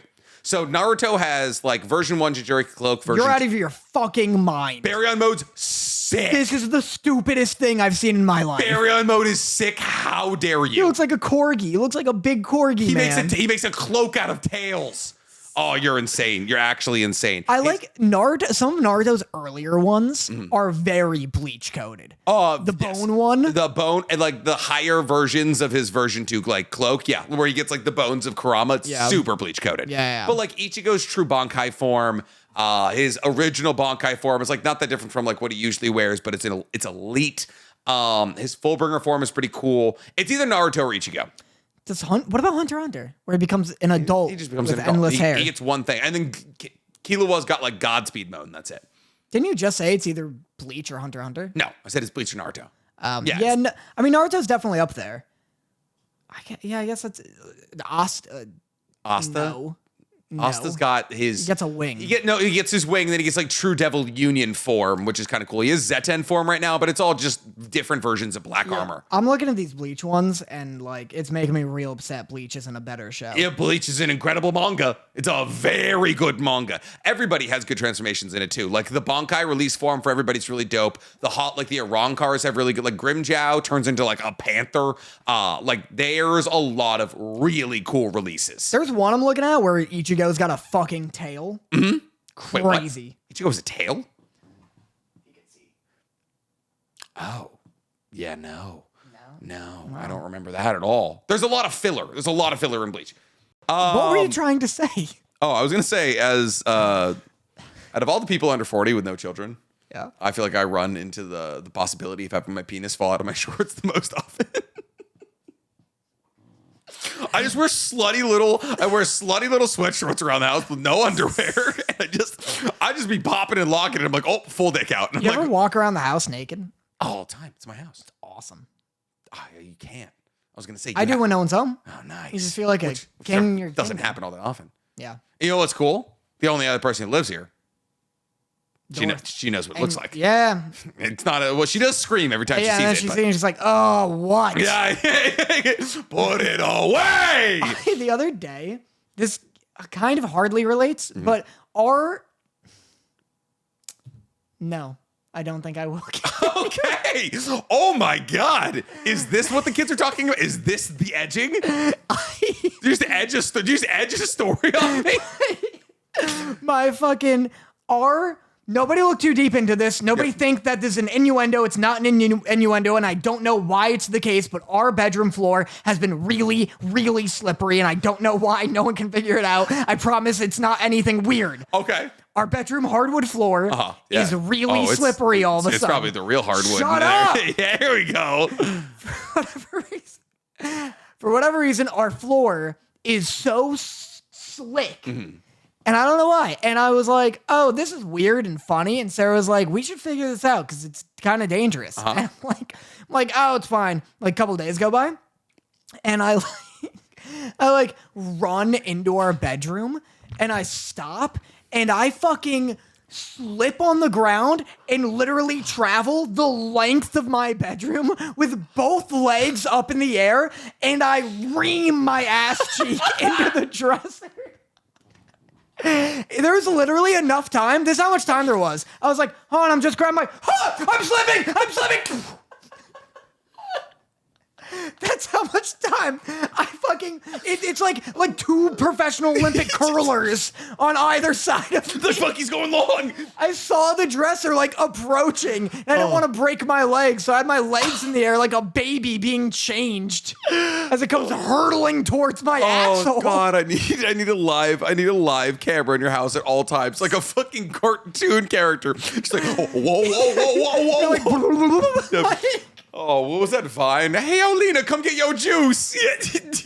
Ow! Fuck. Did you not see that? No. You didn't see the girl? They put dish soap on the on their kitchen floor, and like, come get your juice. And like this girl runs into the kitchen, slides knees directly into the oven, just straight through the glass. Oh, I miss Vine so much. That's me. All right, you want to talk about my hero? Yeah. I can't talk today, man. I just can't talk today. I got zero brain cells. I don't like you want to talk? Yeah. Yeah? Pretty good. Pretty good, but I don't know. I feel like this is an episode you'll have opinions about. Pretty short. What do you mean? Of the Todoroki fight, love the form change. Uh-huh. This is the Todoroki fight. Phosphor. For anyone. Yes. What would you call it? His move. Phosphor. Oh. Well, his flames like fucking devour his skin and he becomes like a new form. Oh, you're talking about Dobby. Dobby, like burning all the good skin he has left. Yeah. Dobby like enters his final form. It's really cool. Yeah. The fight is so short. Is there more? Is that what the bit is? So anyways, how'd you feel about Endeavor? Endeavor. Well, I said my first note is the Endeavor is a bastard tour, still going strong. So did you so this gives us a deeper look into Dobby and Endeavor's relationship. And it's like, he like came back to the house and he's just beating bash into he's Shoto. just beating Shoto down. And I was like, this is going to do wonders for Danny's argument that Endeavor does not deserve any kind of like help or forgiveness in any capacity. Endeavor, first off, that's absolutely not what I ever said, despite everyone thinking it is. Fully it is. That's what the TikTok said. Oh, yeah. Endeavor, he's just, Dobby comes in, he comes home, and there's just broken furniture everywhere. Yeah. And Endeavor's just drilling into Shoto. Yeah. And then Dobby just like slips away and is like, this Like prays at his own shrine and is like nobody. It's a good thing nobody was walking around. Yeah. No, my beef is that Endeavor has simply not begun atoning for anything. And I guess I'm still right because he's not really in this episode, except in the past where he's an awful human. Yep. And he's also battling against All For One right now, so he's not even there to like come help in the battle against Toya. I know. It's fucking whatever. Yeah. Short fight though. So short. Yeah. And I like that Shoto wins by having friends. Like, that's the bit, is that he's like, Dobby went into the woods, and even when he's in the League of Villains, it's kind of a wild card, and they're like, we don't control him, he just does what he wants. And Shoto wins by having meat shields. Yeah. Like three people just like literally throw their lives on the line for him. That is, and you'll realize this as the story goes on, the key takeaway of MHA. Have friends. Like basically exactly that. Like it's like, it is like, to not make it sound too derivative, it's the power of friendship. And I think, and while like, oh, people are gonna be like, oh, I hate that. Like, why can't the individual shine? I think MHA does the power of friendship thing better than I've ever seen anybody do it. But not because of anything we've seen in the anime just quite yet. In the last parts of the manga, like the last couple of chapters, like the big final fight. Slight spoilers for the My Hero Academia manga ahead. Skip forward about 30 seconds if you don't want to hear it. All For One is looking at Deku, and he's like looking at all the people around Deku, and he's like, the reason Deku is so vexing is his weakness. Because Deku, as the inheritor of One For All, never got as strong as All Might. So he never, the Hero Society kind of crumbled under All Might. And that's why All Might disappearing throws the world into such total and utter chaos. Because there's nobody strong enough to pick up the amount of weight he was carrying. Yeah. And the long-term takeaway from, MHA as a story is Deku's weakness and his inability to beat All Might spurred the people around him to pick up the slack. Dude, My Hero's use of All Might is actual masterclass writing. Yeah. I love Horikoshi is a very good writer and he does not get enough credit for it. Incredible writer. It's one of, if not the best superhero pieces of literature ever made, and I've read so much of them. Yeah. But about to engage with more of them. Easy. But and wrapping back to what we said about Demon Slayer, where it's like everyone has the same backstory, and it's like, what do you expect? It's a show about killing demons. Yeah. My Hero, almost everybody has an All Might themed backstory, but they all feel so incredibly different. This is an adorable face you're making. You look so cute. Thanks, I try. Curious. I guess I see the thread that you're drawing, because the only reason that Shoto has such a terrible life is because Endeavor wants to raise a child who's stronger than All Might. Yeah. Deku wants to become a hero because he wants to be like All Might. Bakugo, same thing. Yep. Hawks, I'm pretty sure his thing related to All Might. They all relate to All Might in different, unique ways. While also, I love that it shows just how powerful of a figure All Might was. But also, the more you see, or the more people whose backstories are dependent on All Might, the more you sympathize with All Might. And it's like, fuck, everyone in the country, if not the world, is like, you made me a hero, or you did this to me, that's why I'm a villain. Yeah. It's like, fuck, that's a lot of pressure. And I think there's no better way that's actually that is encapsulated than Stain. Because Stain is you are the pinnacle of heroes, and your strength has allowed everybody under you to crumple, so I'm cutting them down because you are the only person who could live up to the standard you've set. Yeah. And that's why, I think Horikoshi, though I have many, many problems with My Hero Academia, and I've been very vocal on all of them, at the base core of it, Horikoshi's writing, and especially his usage of All Might, masterclass. Yeah, he's great at world building. Yep. Is it the best world building you've ever seen in anime? Best world building? No. I think it's close. He, more than most anime I've seen, is so good at being like, here's my premise. I'm going to tackle every single aspect about it. Like this, Marvel runs into this issue all the time where it's like, because Marvel's getting so big, like the MCU, it's like the world doesn't make sense because they want it to be like, they're like, oh, New York is still regular New York, but Norse gods exist and so do Greek gods and all and this. we just rebuild it once a week. Yeah, it's like so many superhero things are like, oh, it's just the regular world, but the superheroes are in it. Horikoshi has gone above and beyond in actually integrating superheroes into the There's world. laws about them. Also, there's consequences in the My Hero Academia universe. When a city's destroyed, it stays destroyed. It doesn't like just like pop back up. Stain, who was killing heroes, is still being brought up like to this day because that was like such a big event. Whereas usually it's like no one talks about Frieza. Yeah. You know, like post Frieza. Yeah, it's like, well, we got Boo, and he turned the entire world into chocolate. You know, Yeah, it's like, so it's like kind of hard to remember the whole Frieza thing. Well, yeah, it's just, yeah. He's an incredible world builder. I won't say he's not. Yeah. I'm never going to say that Hunter x Hunter doesn't have the best world building out of I any. can't even argue. I But haven't like, read if truly, and like, if you ever talk world building, everyone's always going to say Oda this, Oda that. And Oda is a very good world builder, but it's also heavily weighed on the fact that there's 1,100 chapters of his fucking manga. It's weighed on that, and it's also weighed on the fact that his planet is seemingly endless. Yeah. So he just keeps literally building the world. Yeah. Whereas an issue that Naruto's mangaka seemed to have run into is that his world isn't endless. Yeah. And so he had to keep working within this like small world, and that like resulted in power creep. Yeah. You know, whereas like Oda's world, We had to introduce dimensions. Like that's like Naruto introduced other dimensions. It was like aliens, dimensional travel, that kind of thing. That's how we get outside the bounds of the 5 great ninja countries. Yeah. And like a lot of people disliked that. Oda was like, oh, Grand Line, longish, and it just keeps going. it just keeps going. And so he could just keep making things, and no one's like, oh, there's power creep because part of the like bit of One Piece is that you're on this huge, wide-spanning adventure. Yeah, I'm not necessarily going to give Oda his flowers until One Piece is over, though. Because like everyone's like, oh, George R. R. Martin is this incredible writer. And I think George R. R. Martin is an incredible writer, but he's a way better builder than he is a closer. And like, that's why like the Song of Ice and Fire hasn't been finished yet, right? And that's why Game of Thrones TV show had to like, oh, we're going to make our own ending. The book hasn't even come out yet. Like, we don't know how the story ends. And so like, I think George R. R. Martin is incredible at building out all these different like dynamics, political like systems, like power systems, all that, a world, but he doesn't know how to close it. So I'm not going to be like, oh, here's your flowers, You want to Oda. see if Oda fucks it up? I don't listen. I'm not saying he's going to, and I'm not hoping that he does. Stank, cut out the part where he says, I'm not. Yeah. I do like he built so much. There's 1,100 chapters of this story already, and we're still probably 200-300 chapters from the end of this story.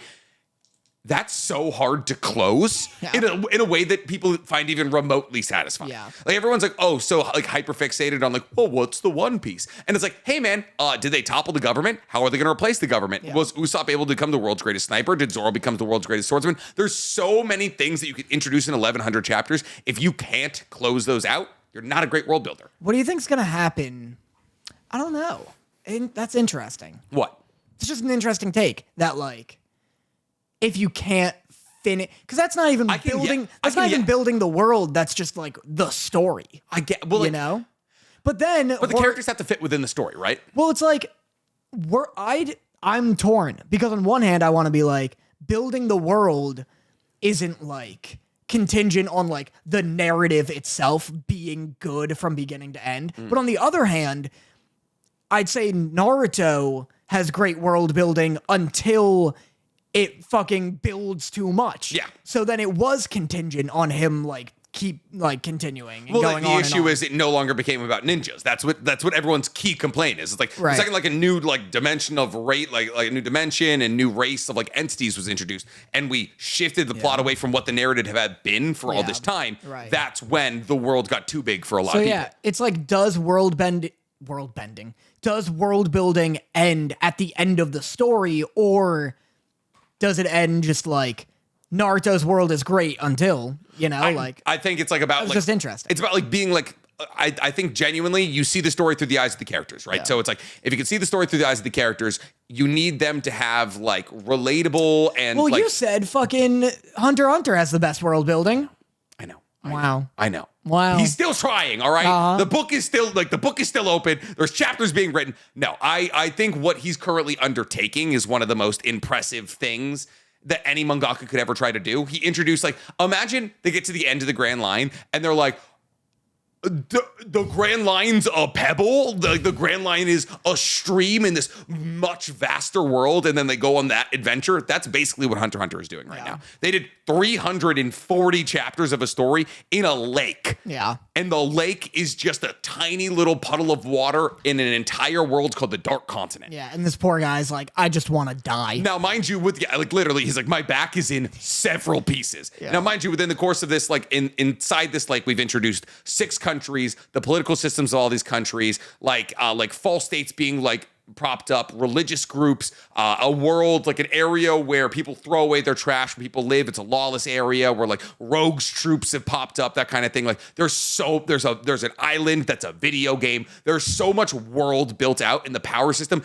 so nicely nestled inside of that in Hunter x Hunter that like I look at what Togashi has accomplished in 400 chapters more like as a more impressive feat than what in terms of world building than what Oda has done in 1100, because one, it's less time, and two, I believe what he's currently trying to undertake is technically more difficult than what Oda's doing with One Piece. Right. Because like it's more focused on the world, and instead of like One Piece is about the political system, which is obviously a part of the world, but like I'm talking about the actual physical geometric, like geographic structure of the world. That's what Togashi is trying to build on. Mm-hmm. I'm gonna get fucking look at heat us. for that. I'm gonna get so much yeah. goddamn heat for that. It's like not even funny, dude. All right, let's move on. My best boy this week. Oh wait, are we doing Chuck fucking? We got a game. We chucking fucking. We chucking.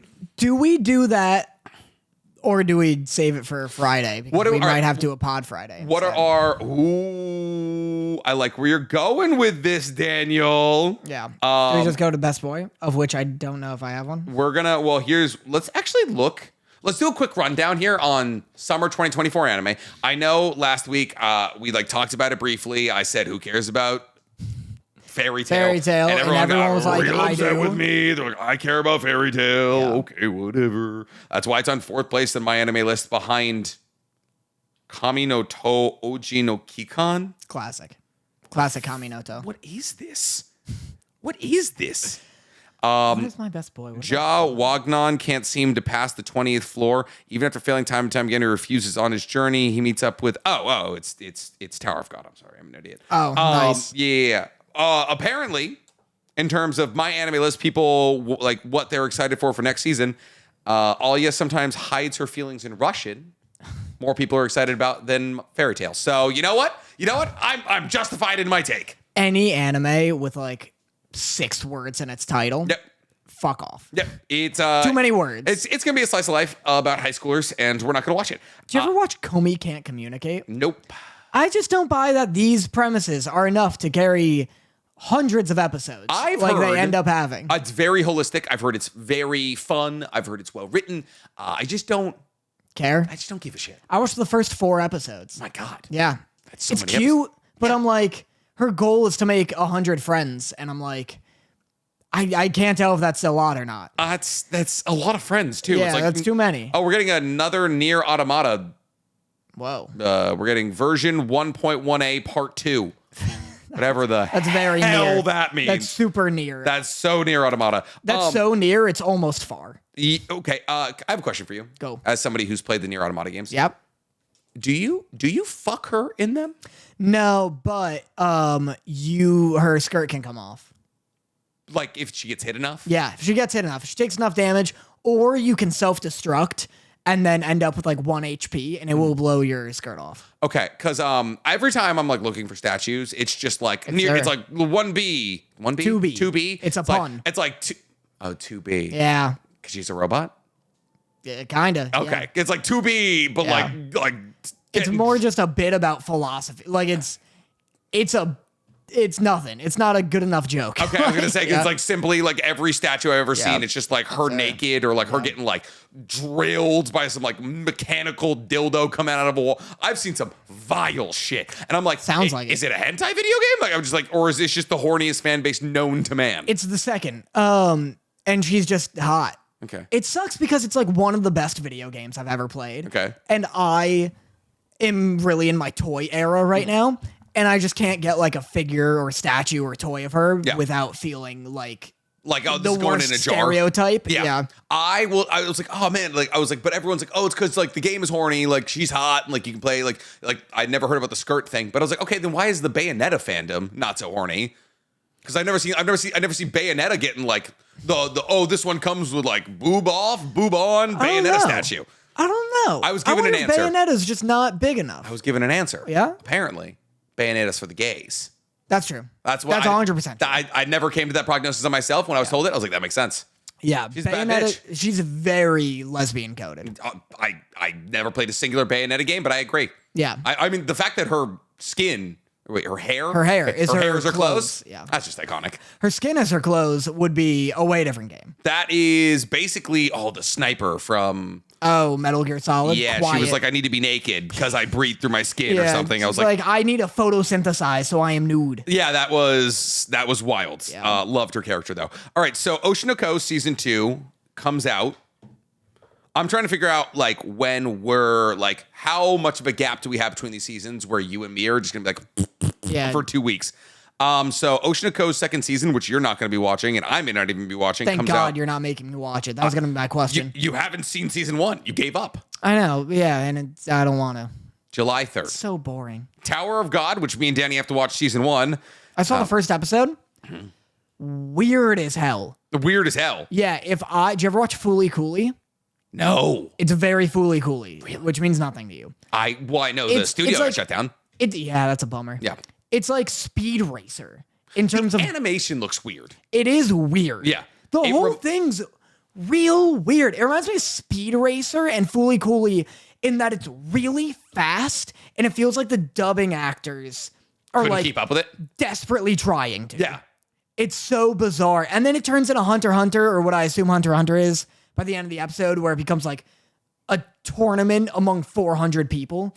The guy's that's like the first. It's like the Hunter exam arc of Hunter x Hunter. Yeah, that's how far I got. But he's like, he gets into this like secondary round, and he's like, "There's 400 of you. There needs to be 200 to move on." Yeah, that's the Hunter exam. Yeah. That's kind of fun. We're gonna watch it. We're gonna do season 1. Maybe that'll be Friday. Well, yeah, I was gonna say we have to watch that. So that comes out July 7th.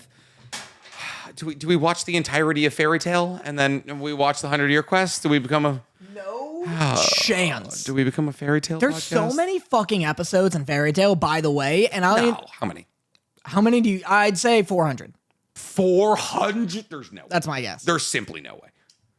All right, I'm looking it up. How many? Easy 400. I don't know when it ended. I didn't know it ended. I didn't know it ended. All right, there is 328. I'm not far off. Oh my God. Also, this is the image for Fairy Tail, which, I mean, It's Lucy's boobs. Dude, this has proved everything that I didn't remember about this show, apparently. How many of those do you think are canon? The episodes? Yeah. How many of them do you think are porn? I wonder, well, at least the movie is, because that was Lucy getting after it. maybe 200. I'm looking filler list Fairy Tail here. Let's I bet like see. 250 are. You think 250 are canon? There is. No one talks about Fairy Tail in terms of filler. Wow, actually, no. This is actually mostly canon. This is actually mostly canon. Oh God, never mind. Episode 125 to 150 is filler. That's actually not that bad. This is 202 to 226. They just throw a filler season in there every once in a while. Yeah, throw a whole 25 episode How fucking long is this manga? Well, now it's on its sequel. And Eden Zero is maybe related to it. Dude, there's only, from what I can tell, there's only about 70, 60 filler episodes. Only. That's not in the grand for scheme, 328 episodes. That's not that bad. A lot of canon. Why is this show so bad? What's the issue with it? Why did I hate it? I remember hating Because it's it. bad. It's porn, and it's like I was 16, Danny. I guess so. I was watching High School DxD next to it. I think it's just like basic. Like I think it's like it feels Black Clover tier, which I know you like. How dare you? What's an equivalent? How you haven't seen Black Clover? Seen like the first 2 arcs. That's actually pretty deep. That's like 40 or 50 episodes in. Snoozeville. You're a fucking asshole. And I saw the movie. The movie, the Wizard King movie. Yeah. It was awesome. It was fine. The fights were literally so good. How dare you? Probably because you know what was happening. You're like, oh my God, who are all these people yapping about Wizard Kings who you haven't even been introduced to yet? Yeah, where's my favorite character? Lucky Lucius. Luck? Like the lightning guy? Luck. There you go. Lucky Lightning. You got the, well, no, not you. Lucky Lightning. Then just take the first 4 letters. You're so close. Yeah, what's an equivalent? It's like a very just Gintama nothing. is what you're looking for. I don't know, because people really like Gintama. People do People really think like it's like Gintama. genuinely great. And that also didn't get as much love as it needed because of filler. No? Is it pacing? Is that the issue? I think it's just there's not like twists or turns. Maybe like I feel like it's probably just like your most generic basic shonen. I could be wrong. Neither of us watched it. I watched 150 episodes of it. I fully. What the hell, Nick? I got to the part where there was farting villains and I gave up. How many chapters of Fairy Tail it is? Let's see.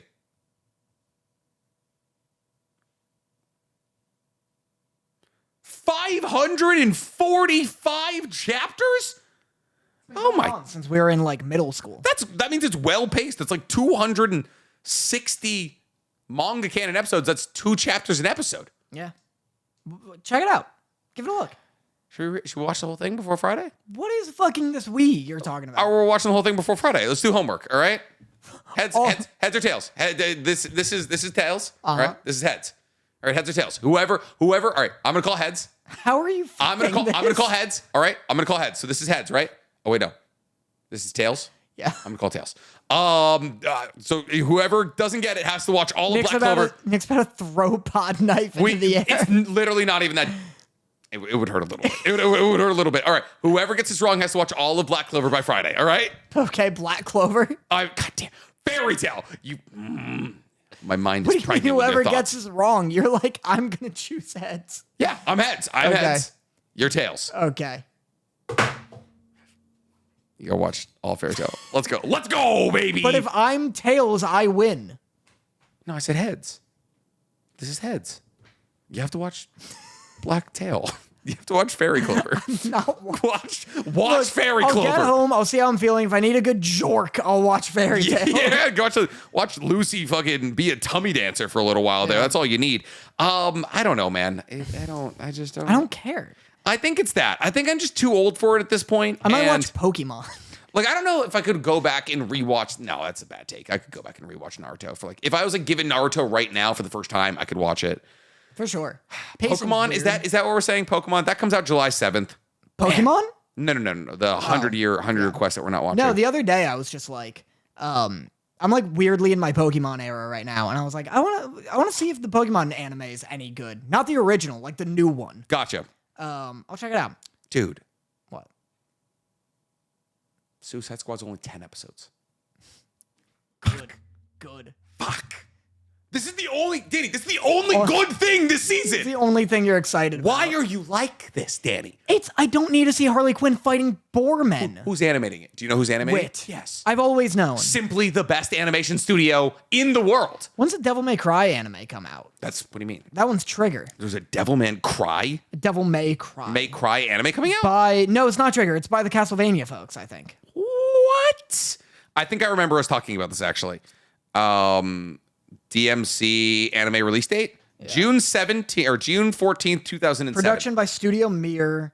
Scheduled for 2024. It came out 2007. No, that one happened, but one's coming out on Netflix. There was by also Studio Mir. It also came out in 2018. No.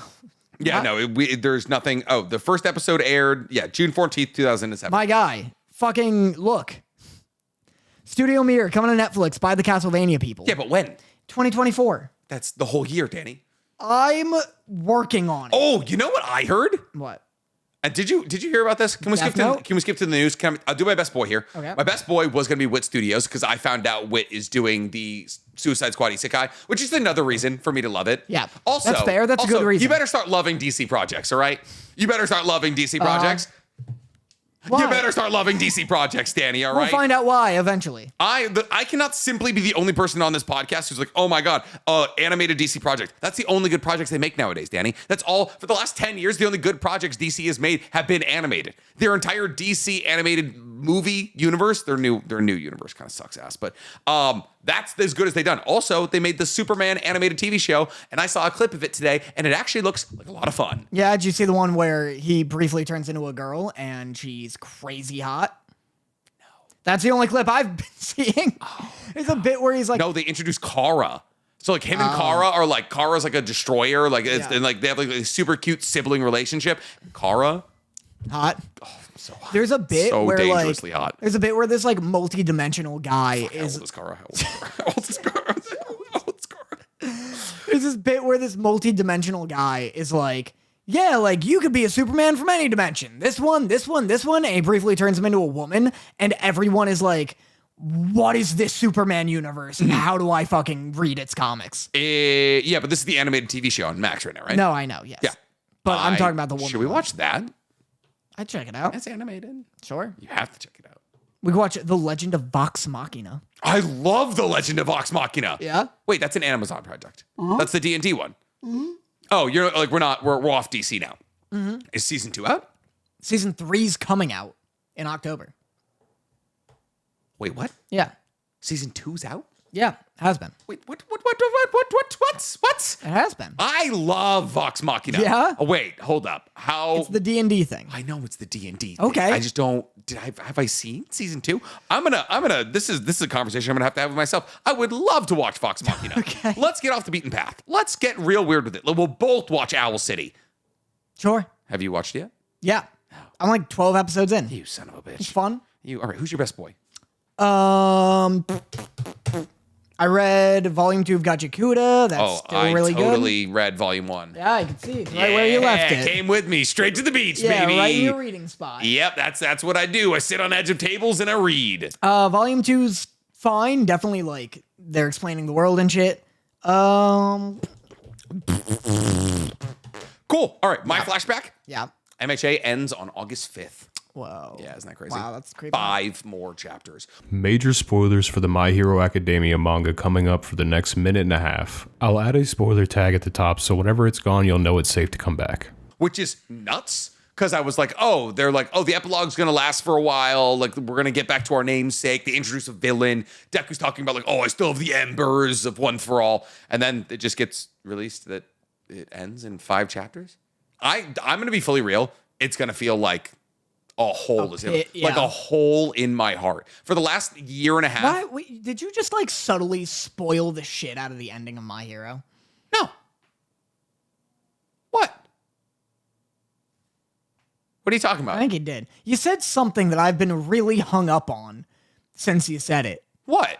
Where you're like, I still have the embers of One for All, which is a loaded statement. Stank, you put whatever fucking thing needs to be put in it. But everyone's gonna complain and be like, why does Nick do this to us? Why does Nick do this to me? I'm the one fucking trapped in the room with him every time he does this. I'm gonna need you to kick this. I'm gonna need you to kick this like I'm Liam Hemsworth in Expendables 2. Hey! I fucking knew it. My brain was like, maybe you should let it go. Maybe it doesn't mean what you think it is. Why didn't you let it go, Danny? Because I knew it was some bullshit. You didn't let it go. Yeah. Anyways, we're getting back. Stank, put up a big spoiler thing for the entire portion of this conversation so that people know when it goes away, they can come back. Chapter ends in 5. August 5th. August. Who cares? All right, to be entirely real, I'm going to feel a hole in my heart when this manga's done. Yeah. For the last like year and a half, 2 years, I've been keeping up with MHA, JJK, Chainsaw Man, and now Kaiju number 8 every single week. MHA has been my second favorite manga over the course of those last 2 years. What? Boruto. Oh, and Boruto, of course. But Boruto's monthly. Right. So like Boruto doesn't feel like I'm like, Boruto I forget about for a couple of weeks and then I'm like, oh, it's back, you know? This MHA being gone is gonna like be terrible. It's awful for me. Cause like it's been the final war for like 50, 60 chapters at most. Like I've been able to talk like about it every single week. I've been like doing manga reviews on the Weeb Commander, like not only from like an enjoyment perspective, but like from a content perspective. When MHA and JJK is over, I might just turn the Weeb Commander off. Like I'm hoping Anime IRL is at a certain point where like I can one day just like stop posting on all my other channels and just like fade off into the oblivion of Anime IRL, because once JJK and MHA are over, I don't know what manga to cover. I don't want to cover One Punch Man. Dandadan? Dandadan is fun. I'm not nearly caught up. Sakamoto Days? Sakamoto Day. Yeah, but these are big anime and big manga, but they're not going to be as big as JJK and MHR until they get their anime.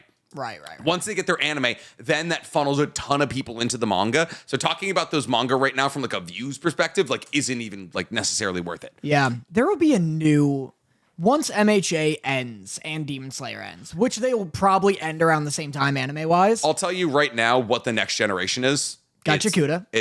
Gachakuda is getting an anime. Yeah. That's going to be the lower side of the equation. It's going to be Kagurabachi, the Dandadan. It's simply not. It simply is. It'll be the same thing that happened where people like meme hype it the first couple episodes and then it's gone. Danny, who predicted Windbreaker? Hardly. What do you mean? Hardly. I don't see fucking like Windbreaker fans like coming in droves. Windbreaker is one of the biggest anime. You know how Tokyo Revengers took over Japan? That's Windbreaker in Japan right now. Burger King is running a collab. I don't care about this fantasy ass country. Every other Burger King in Japan right now is decorated with Windbreaker characters. I'm telling you, it's massive there. In a stacked season, it was the 4th most popular anime. Stacked season? Yes. This season? This season sucks. Think about the IP that are coming out right now. It's Demon Slayer. Yeah, the worst season of a Demon Slayer. My Hero at its absolute limpest it's ever been. Kaiju. Yep. It's pretty ahead of big. Kaiju. It's ahead of Kaiju. In terms of like people watching it, it's ahead of Kaiju. I guess. That's crazy. It's only behind Mushoku Tensei's new season, MHA, and Demon Slayer. I'll actually bet you like stake in this podcast that Gachakuda is bigger than... I'm gonna read it. I feel as though I shouldn't bet the non-existent stake that we simply just split. Also, we're doing Anime IRL and like we're gonna get all these laws involved, and me and Danny are like, Danny's like, can I have some money? I'm like, fucking take it. I'm so sick of the law stuff for this thing. No one like... People the only thing that hasn't care made a singular sense yet. Yeah. Thing that hasn't made a cent in the thing that like our other partners only care about when we're talking about the law stuff. It's like, that's the only time, like, genuinely, the only time, like, we get, like, a big chip in. They're like, oh, yeah, I think we should split it into 1/3 condescending lower tier splits on the IRS banquet. I don't fucking know. I know. That's why it's funny whenever you're like, yeah, I hope I could just, like, live off Anime IRL and this and that. And I'm like, I'll just, it'll be a nice little side hustle. I get the money sometimes. So it's going to be Gachakuchi. Bakjira, Kagurabachi, the Dandadan, those and two next to each other. It's tough. That's just nonsense words. The Dandadan and Sakamoto Days are going to be the biggest ones. I agree. By far, Sakamoto Days is going to be huge. They don't have any like. Here's why I think Gachakuda is going to be big. One, it just like feels like a big one. Like when you read it, you'll hopefully agree. Out of all the ones you just listed, other than maybe Kagurabachi a little, it's the only one with like middle school appeal. Like, interesting. It's not like, I'm not saying it's like for kids. This is the only one that like My Hero, like Naruto, like One Piece, targets every age demographic. Yeah, the true shonen demographic. Yeah, this is the only true shonen. And I know that seinen is kind of taking over with like, which makes sense. Well, because the anime community is getting older. Yeah, which makes sense. So it's like JJK, Chainsaw Man, huge properties. Yeah. Blue Lock for some reason. Yeah. I mean, in terms of soccer anime, it's the meanest. What's funny is like, so Blue Lock is bigger than another soccer anime that came out alongside of it, a Yoshi or something like that, a Yoshi, which was really good, but it was a way more traditional soccer anime. And it's going to get a second season. Everyone absolutely adored it. I think in terms of a pure sports anime, it's better than Blue Lock. But Blue Lock is... It's so subversive. It's subversive, and it's more... I feel like it's more aimed at an older audience than a true traditional, like, high-Q sports anime. It's aimed at more of, like, a shonen Oh, yeah. audience, where it's like, if you like fighting anime, I might genuinely recommend Blue Lock. Yeah. Because it's psychotic. And so I don't think it's necessarily an older audience. I think that, like, Gacha Kuda has that appeal to, like, 8th grade through college, where it's like 14-year-old protagonist, wicked bloody, but not to, like, a Dorohedoro or Chainsaw Man degree. Yeah. And it's got, like, you know, your classic, it's like Naruto, My Hero adjacent in terms of, like, structure. And so I don't think, like, Sakamoto Days is a bunch of fucking, like, adults and 2 elderly people. Dandadan, I think, is, like, 2 teens to 20s, but they're, like, it's not like a school for blank. It's not like a shonen, like, power system. It's also, they're just talking about fucking all the time. Yeah, it's like a horror. Yeah. Kind of. So it doesn't have that, like, you know, it doesn't have merch appeal. And Kagurabachi does, but in the way that, like, Bleach did, where I think if, like, it hits a crowd, it'll be, like, older high school. Kagurabachi has it's Demon Slayer.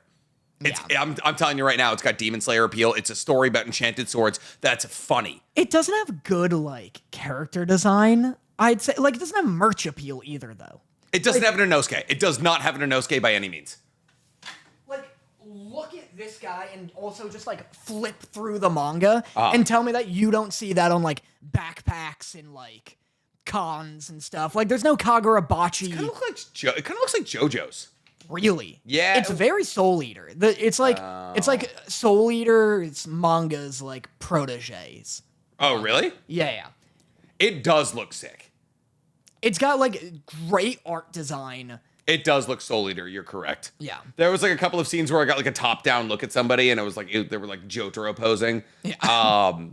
This looks sick. I should read this. I should absolutely read this. But that's what I'm saying. It just, I think once you read it, you'll, like, your like, producer. This guy? That guy fucks. That guy? That's what- sick. Dude, the character designs are incredible. That's what I'm saying. I think when you read it, your producer / manager goggles will come on and be like, I see mass appeal here. We gotta buy. Yeah, we gotta buy. Gachakuda. You gotta. Anyway, my news. Yep. Did you do news? Yeah. What was it? MHA ends. MHA ends. Yeah. My news. A Death Note spinoff may be coming. The mangaka trademarked a Death Note, like, title. Oh. Titled... People think there's a Death Note sequel coming. Okay. He put out Platinum End, and everyone was like, boo. And he's like, God damn it. That happens to I think the only mangaka that's never happened to is Togashi. Oh! What? People think it's a game. Oh. That's a new development. Oh. New Death Note game. That's weird. Weird. Is it like a journal writing game? Is it like a fucking, like, Phoenix Wright? That'd be kind of dope. Yeah. You have to defend your, like, it's like L, like trying to be like, you killed him. You have to defend yourself. They've applied for, so Shueisha has applied for a trademark for a new Death Note video game titled Death Note Killer Within. The majority of Death Note games have only been released in Japan. The majority? Yeah, and How they're... many Death Note video games is there? I guess they're point-and-click games. I guess we Details know. of the game are unknown, though the trademark implies it'll be released on PC and mobile devices. Never mind, this is hardly news. Death Note Kira game. Oh my god, Kira's game. Wait. Kira is the first game of a series of Death Note video games. It includes 19 playable characters, multiplayer mode, a story mode that reviews the series' first half, and an extra gallery for the sound test and character arc. That's fucking insane. For the Nintendo DS. Let's go. Let's go, dude. Shout out to Nintendo. Okay, if you don't have news, I kind of might have news. That was my news. I know, but that's nothing news. That was awful news. Okay, So thanks. I have been scrolling Instagram, and I keep getting, and this could absolutely be fake news, and therefore I need to be like fact checked on it. That's our pod, baby. I keep seeing on Instagram people are like, the Infinity Castle arc is going to be broken into a movie trilogy. And when you Google Infinity Castle arc movie, nothing really comes up. Yeah, it can never be true. Wait, So- when I type in Infinity Castle, the third result is Arc Trilogy. So Demon Slayer's Infinity Castle arc. Okay, this is Sports Kita, so actually I do trust this. Reportedly set for a movie trilogy adaptation.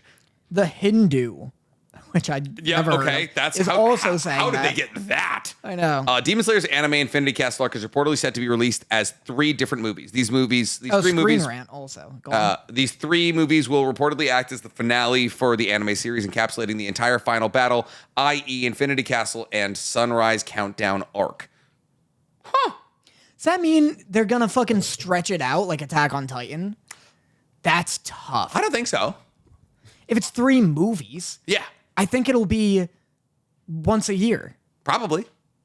That's isn't that That's a long time. Isn't that what we've been getting with? Well, this is the longest arc in the manga Oh, by is it? far. So we are. But if it's then that also doesn't make sense because that 3 movies, it's like 6 hours of content. How long is I'd say it's probably closer to like 4.5. But yeah, 3 movies? 4.5? you think they're gonna be 2-hour movies? It's an anime movie. It's never 2 Mugen hours. Train was. Was it? Yeah. So the Hashira training arc is chapters 128 to 136. So Demon Slayer, I believe, is about 220. It's 206 chapters long. I'll say this. Yep. A season of anime at 24 episodes, What season of Demon Slayer's ever been 24 episodes? but I'm saying, like, how many episodes? If it was a show, how many episodes do you think would warrant Infinity Castle? It's 136 to 206. So it's exactly 70 chapters. So if you're doing 2 chapters an episode, that would be 35 episodes.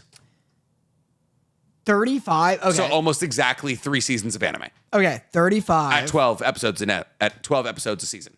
Right. So that would be 13 hours of content. Yes. 3 movies at your lowest guesstimate is 4.5 hours. Oh shit. That's what I'm saying. Oh. 3 movies is not a lot of content. It's not a lot of content. All right, look this up. How many episodes of Demon Slayer is there already? Currently? Yes.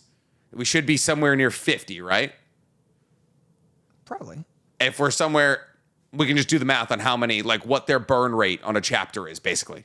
It should be somewhere around like 50. I mean, but it's different in the fucking Hashira training arc. Well, of course, but I mean, that's not that important. 55-ish, if I'm not mistaken.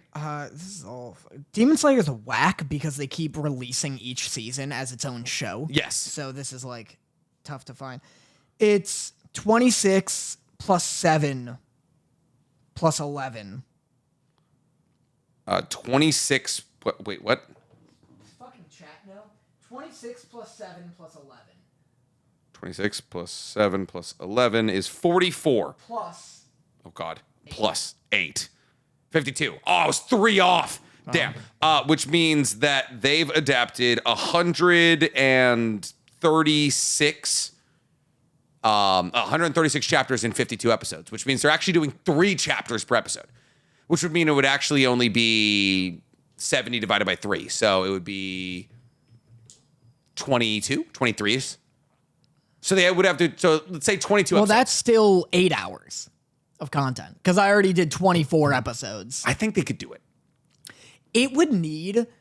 I'm so sick. It's going to have to be breakneck. I hate anime movies that just feel like 3 episodes stitched together. Which a lot of the Demon Slayer, like whenever we go to like the Demon Slayer like open premieres, Well, it's just literally that. I mean, that's literally it. Yeah. But like the Spy Family movie yes, annoyed me because it was literally that was it was just like Spy Family Plus. It's just, it's just 3 episodes of Spy Family. The Naruto movies feel that way, and so do Dragon Ball. They're not canon. Well, exactly. But I'm just saying, regardless, like most anime movies aren't canon. Yeah. So, like, I don't want this to just feel like 3 episodes stitched together. Like, I want this to feel like Mugen Train, where it's like a satisfying beginning, middle, and end. And then, like, obviously a cliffhanger. But if it feels like at movie 1 Yeah. is like they're resting, they're recuperating from some bullshit, like always, and then they start getting into it and then it ends before anything interesting happens, I'll be pissed. I don't think that's how it go. Like you have to remember, a lot of people have to be defeated for like victory to be attained. So it's like they have to defeat Doma, Akaza. Make Koki each Shivu. movie, make each movie like a demon or 2. Yeah, and then there's a like obviously Muzan fight, and then there's another so I think that will probably be what it is. Like maybe the upper ranks, there'll be like an upper ranks fight where like that's like, Akaza, Doma, Kokyoshiba movie, a Muzan fight, and then one more. Yeah. Like the Sunrise Countdown, like arc thing. It'll be, I don't know. I think I'm okay with it. I think they're probably like dipping into that well, one, because they like just dropped the filler season, and two, because they're like, oh, we made so much money on Mugen Train. Yeah. No one's going to miss this. But I can't help but feel like this is kind of like the end of Evangelion, where Neon Genesis Evangelion did a 24 episode run. And then everyone was like, I don't understand what that means. So they dropped 3 more movies after it to like kind of explain what happened. And a lot of Neon Genesis fans have only seen the anime and just like never gotten around to watching the movies. And in terms of like a rewatchability thing, if you're like 55 episodes into Demon Slayer and it's like, okay, now here's 3 movies you need to watch, it's just such a harder gateway to enter. Be like, oh, I would much rather watch 24 episodes than 3 straight movies, I think it's weirder to have a canon movie in the middle. Yeah. Like to do season 2 as a movie. I think that's weirder. they like animified it. Well, do you think they'll do that? Do you think like eventually? Because when Mugen Train came out, yeah, we didn't know that they were gonna like redo the first 7 it. episodes of the Entertainment District arc were gonna be the Mugen Train. Yeah, we didn't know. So like, do you think like these movies will come out and then after either the first movie or after all of them, they're like, we're releasing it as an anime and some kind of bonus content sprinkled in? No, they'll almost definitely do that. It's just money on top of money. They just want to extend it because Demon Slayer is a shorter. Yeah, it's only 200 chapters. It's short in terms of like a mega shonen being adapted. And it's their biggest cash cow, and they don't know what to do next. So much money. Yeah. Okay, this brings us to the part of the show called Love Letters, where me and Danny poll our live audience to ask us a question that we answer here live on the podcast. So if you, ladies and gentlemen, ever want to watch our podcast 2 days early and ask us some questions, hang out with us before and after the podcast, please become a Patreon member or a YouTube member, and your question could be the one being answered in the next episode. I'd also like to tell all of you, while Danny is polling for a love letter here, me and Danny are going to be at VidCon here in a couple of days. In fact, oh God, in like, Saturday. You're listening to this possibly on Wednesday, but we will be at VidCon the 29th of June. We're going to be there with Anime IRL releasing our new channel, which we're all very excited for. It's going to be me, Danny, Steven, Chris, and our producer, Richard, and we're going to be playing a live Family Feud game. So if you're in the SoCal area and you want to come We're playing Guess Who? What did I say? Family Feud. Oh, gotcha. Yeah, Guess Who? Like I said. A live anime debate, actually. Yeah, we're doing a live anime debate. Yeah, you versus us. It's going to get physical.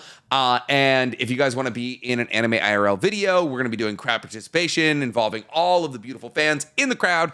So if there's ever been a reason to come visit SoCal and come hang out with us, this is the one. Sean Allen asks, Yep.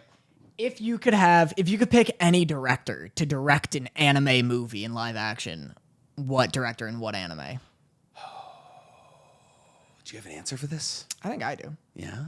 Yeah. This is such a you question. This is such a, I know. You're not doing Michael Bay? Oh, dude, could you imagine who Michael Bay would cast for Hinata? He would find some just talentless model with the biggest honking binonks. Is this your answer? Are we recording technically? Oh my. Is on the record? Goodness. You want to talk about Transformify Naruto Michael Bay. Do you know how big the fireballs the Uchihas would fire out if Michael Bay did it? It'd be huge. They'd be fireworks. They'd be so sparky. They would like drift fireballs. And then Sasuke talks about family so much. I know the Fast and Furious movies aren't Michael Bay. They're Justin Wong? I think so. Yeah. Somebody like that. Oh man. They're Michael Bay adjacent. He did Bad Boys. He did do Bad Boys. Yeah. Oh, yo, they do a slow motion jumping scene where he like jumping to the side and like Naruto's like throwing shuriken and like just barely miss him. Oh. Yeah. Michael Bay would do a great Naruto movie. No, in all actuality, I believe Daniel Destin, the guy who actually got selected for the Lionsgate Naruto movie, is a really good director for it because he did Shang-Chi.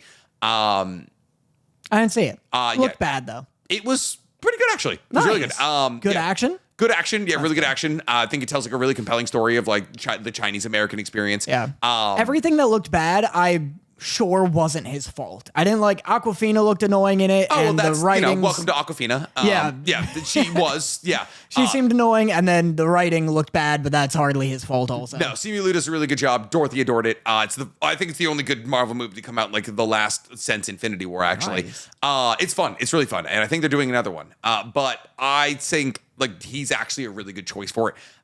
Like he's got a good career of like adapting Asian stories, and like with how important like racial accurate casting is nowadays in terms of like us telling these stories through the correct modes of telling them. Like we're not doing the Great Wall again with Matt Damon, which is huge. I think he's a really good casting for it. Personally, outside of him, who's the guy who directed Long Legs? I've heard really good things about Long Legs. I don't know. Fucking, what do you mean you've heard good things about Long The Color Legs? Purple. The dude who did Mandy in The Color Purple. I don't know what you're saying. Have you seen either of those movies? No. That's what we're watching. You've completely wanna hang out tonight? monopolized. You want to hang out? You want to watch Mandy? Oh, it's Nicolas Cage's best movie. He does fucking cocaine off a battle axe. He forges himself. I would love to. I can't hang out tonight. I hate you but so much. All right, you answer. well, I don't know directors. you fucking monopolized that entire question. You did great. Thanks. Oh, for the longest time, I was like, Zack Snyder should make a Dragon Ball movie because he already kind of did. I'm so over him. Man of Steel, that's my issue. I'm also over him. The Rebel Moon movies, fucking Awful. suck. Not good. I don't even know Rebel Moon. I have no vested interest in it whatsoever. It's new. It's a new IP. I got an hour into the first movie, which was just like, you son of a bitch.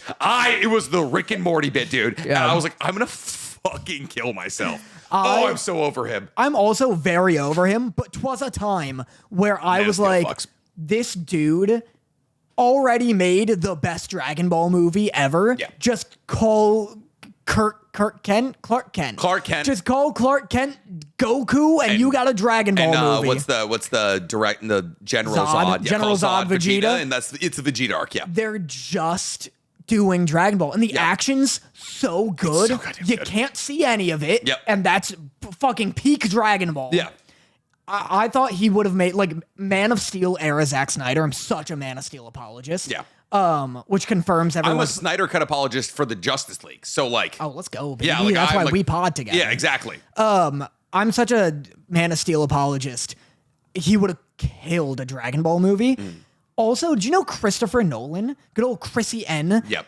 was going to make an Akira movie? Oh. And then Taika Waititi was going to do Who it. would Christoph Waltz be? Oh wait, no, I'm thinking. I think either Christian Bale or Quentin Tarantino. I'm thinking Quentin Tarantino. Okay, there you go. Who does Chris? He likes Tom Hardy. Who would Cillian Murphy be? He loves Cillian Murphy. Yeah. Are there any adults? Maybe he's the general. He's the mean Oh, general. he could be the general, but Yeah. he's huge. He could be the guy who makes Kira. He could be the professor. Yeah. He's not old enough though. They take some liberties. I I don't guess, know. yeah, I don't know that's who the kids are. But dude, a Christopher Nolan Akira would slap unimaginably hard. I am so of two minds on that because yes, it would, and like yes, we have the VFX to make like the cyber sickness look so cool. Be But at the same horrifying. time, I'm just like, don't touch Akira. It's Yeah. perfect. Yeah, It's yeah. just perfect. If you do make it, it like has to be R because Akira's so It's fucked. relentlessly fucked. Yeah. I love the opening to Akira is so sick, both the manga and the anime, and the manga bangs. Yeah. The anime is only the first 2 volumes of the manga, and the manga's like 6 volumes. Oh my god. Yeah. And so it like the opening of Akira is so sick where they're just like 2 gangs like fucking racing, and then Yeah. one dude falls off his bike and the other just like pipes him in the head. It's like a clown gang. You're Yeah. like, what is going on here, dude? I know, they're just riding and they're like, yeah, like, we're good friends, Akira. Oh shit, it's the clown. it's the bike clowns because one thing wasn't enough. All right. Well, that's all we have today, ladies and gentlemen. Thank you so much for coming and checking out Otakus Anonymous and hanging out with us. Sorry we didn't do Chuck Chomp or Fuck Part 2, but we had a good amount to talk about. And me and Danny are going to be filming another podcast on Friday, so you guys don't miss anything because I'm going to Hawaii with Dorothy and my family-in-law. And so I'm going to be gone for another weekend. So we're going to probably be doing that game then. There's not going to be really anything new for us to talk about at that time, but we're going to try and watch as much Tower of God as possible. Danny is going to watch the entirety of Fairy Tail. Yeah, I will. I lost the game, and I am the man of honor. I knew it was going to land on this side because on account of the... You cheat. You cheat and you scoundrel. It was... You know what? Pick a number. Give me 7. It's the most commonly rolled number. 10? Fuck. Now I have to watch Black Clover. Now you got to watch all of Black Clover twice. And Fairy Tail. It was double or nothing. Yeah. No. God damn it. Give me Eden Zero. Give me a dice game. Give me one last dice game thing. I like that game. Oh. We got to give the people what they want. Okay. I didn't have one prepared. Name. I thought you had improv skills. What happened? I've never said that. We never told opened you that. last episode with you being like, every time I think my improv skills are good, you blow me out of the water. Yeah, because you were great. I do have very good improv You're skills. very quick. I don't know shit about anime. You kidding me? That's fair. Name fucking 7 out of 10 One Piece character. A 7 out of 10 One Piece character? Ooh. I was gonna say Sanji, but he's lower than that. It's got Sanji's lower. Whoa. Sanji's such a all the Straw Hats. His backstory is really good. I love like who he is, but he's just such a mid. He's like I don't know. I think the whole perversion trope is overdone. He's hit on like a myriad of different 16-year-olds. I'm not done with Wano, but like Zoro.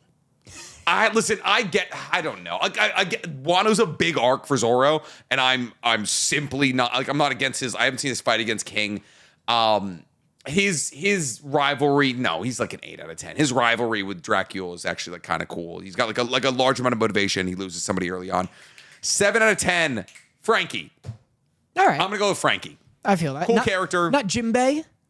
Jinbei's the best Straw Hat. You're crazy. Jinbei's like literally watch more of One Piece. Jinbei's the best Straw Hat. It's wild. I can't imagine. He's just dad. Like there's so Luffy should be dead 12 times over if not for Jinbei. Jinbei is a plot device. You know how a lot of people have the hurdle of One Piece's art style, and they're like, I won't watch One Piece. I hate how it looks. And then once they get over that hurdle, they're like, One Piece is great. Jinbei is the second hurdle. You're like, why is this giant fishman? Yeah, wow, knowing that he's a main One character. Piece coded of you because everyone fucking hates fishmen. You're like, I won't watch it for the stinky salt covered gut smelling fishman. He's fucking brine sucking freaks. Yeah, why can he breathe both oxygen and water? Yeah. Why are his fingers like that? All right, give me a. That's boring. Give me a. God, fucking 7 again. Dice game wasn't well thought out on my part. Give me a 7 again. We should go to Vegas. This is crazy. No, you don't want to odds. roll 7s in Vegas. It's bad in craps. All right, give me a. Ooh. Okay, that was a 10. Yeah. Give me a. Fucking 9. God damn it. You're crazy. Give me a 3 out of 10 anime move that everybody thinks is a 10 out of 10. Move? Like Yeah. an attack? Yeah. Spirit Bomb. It's dumb.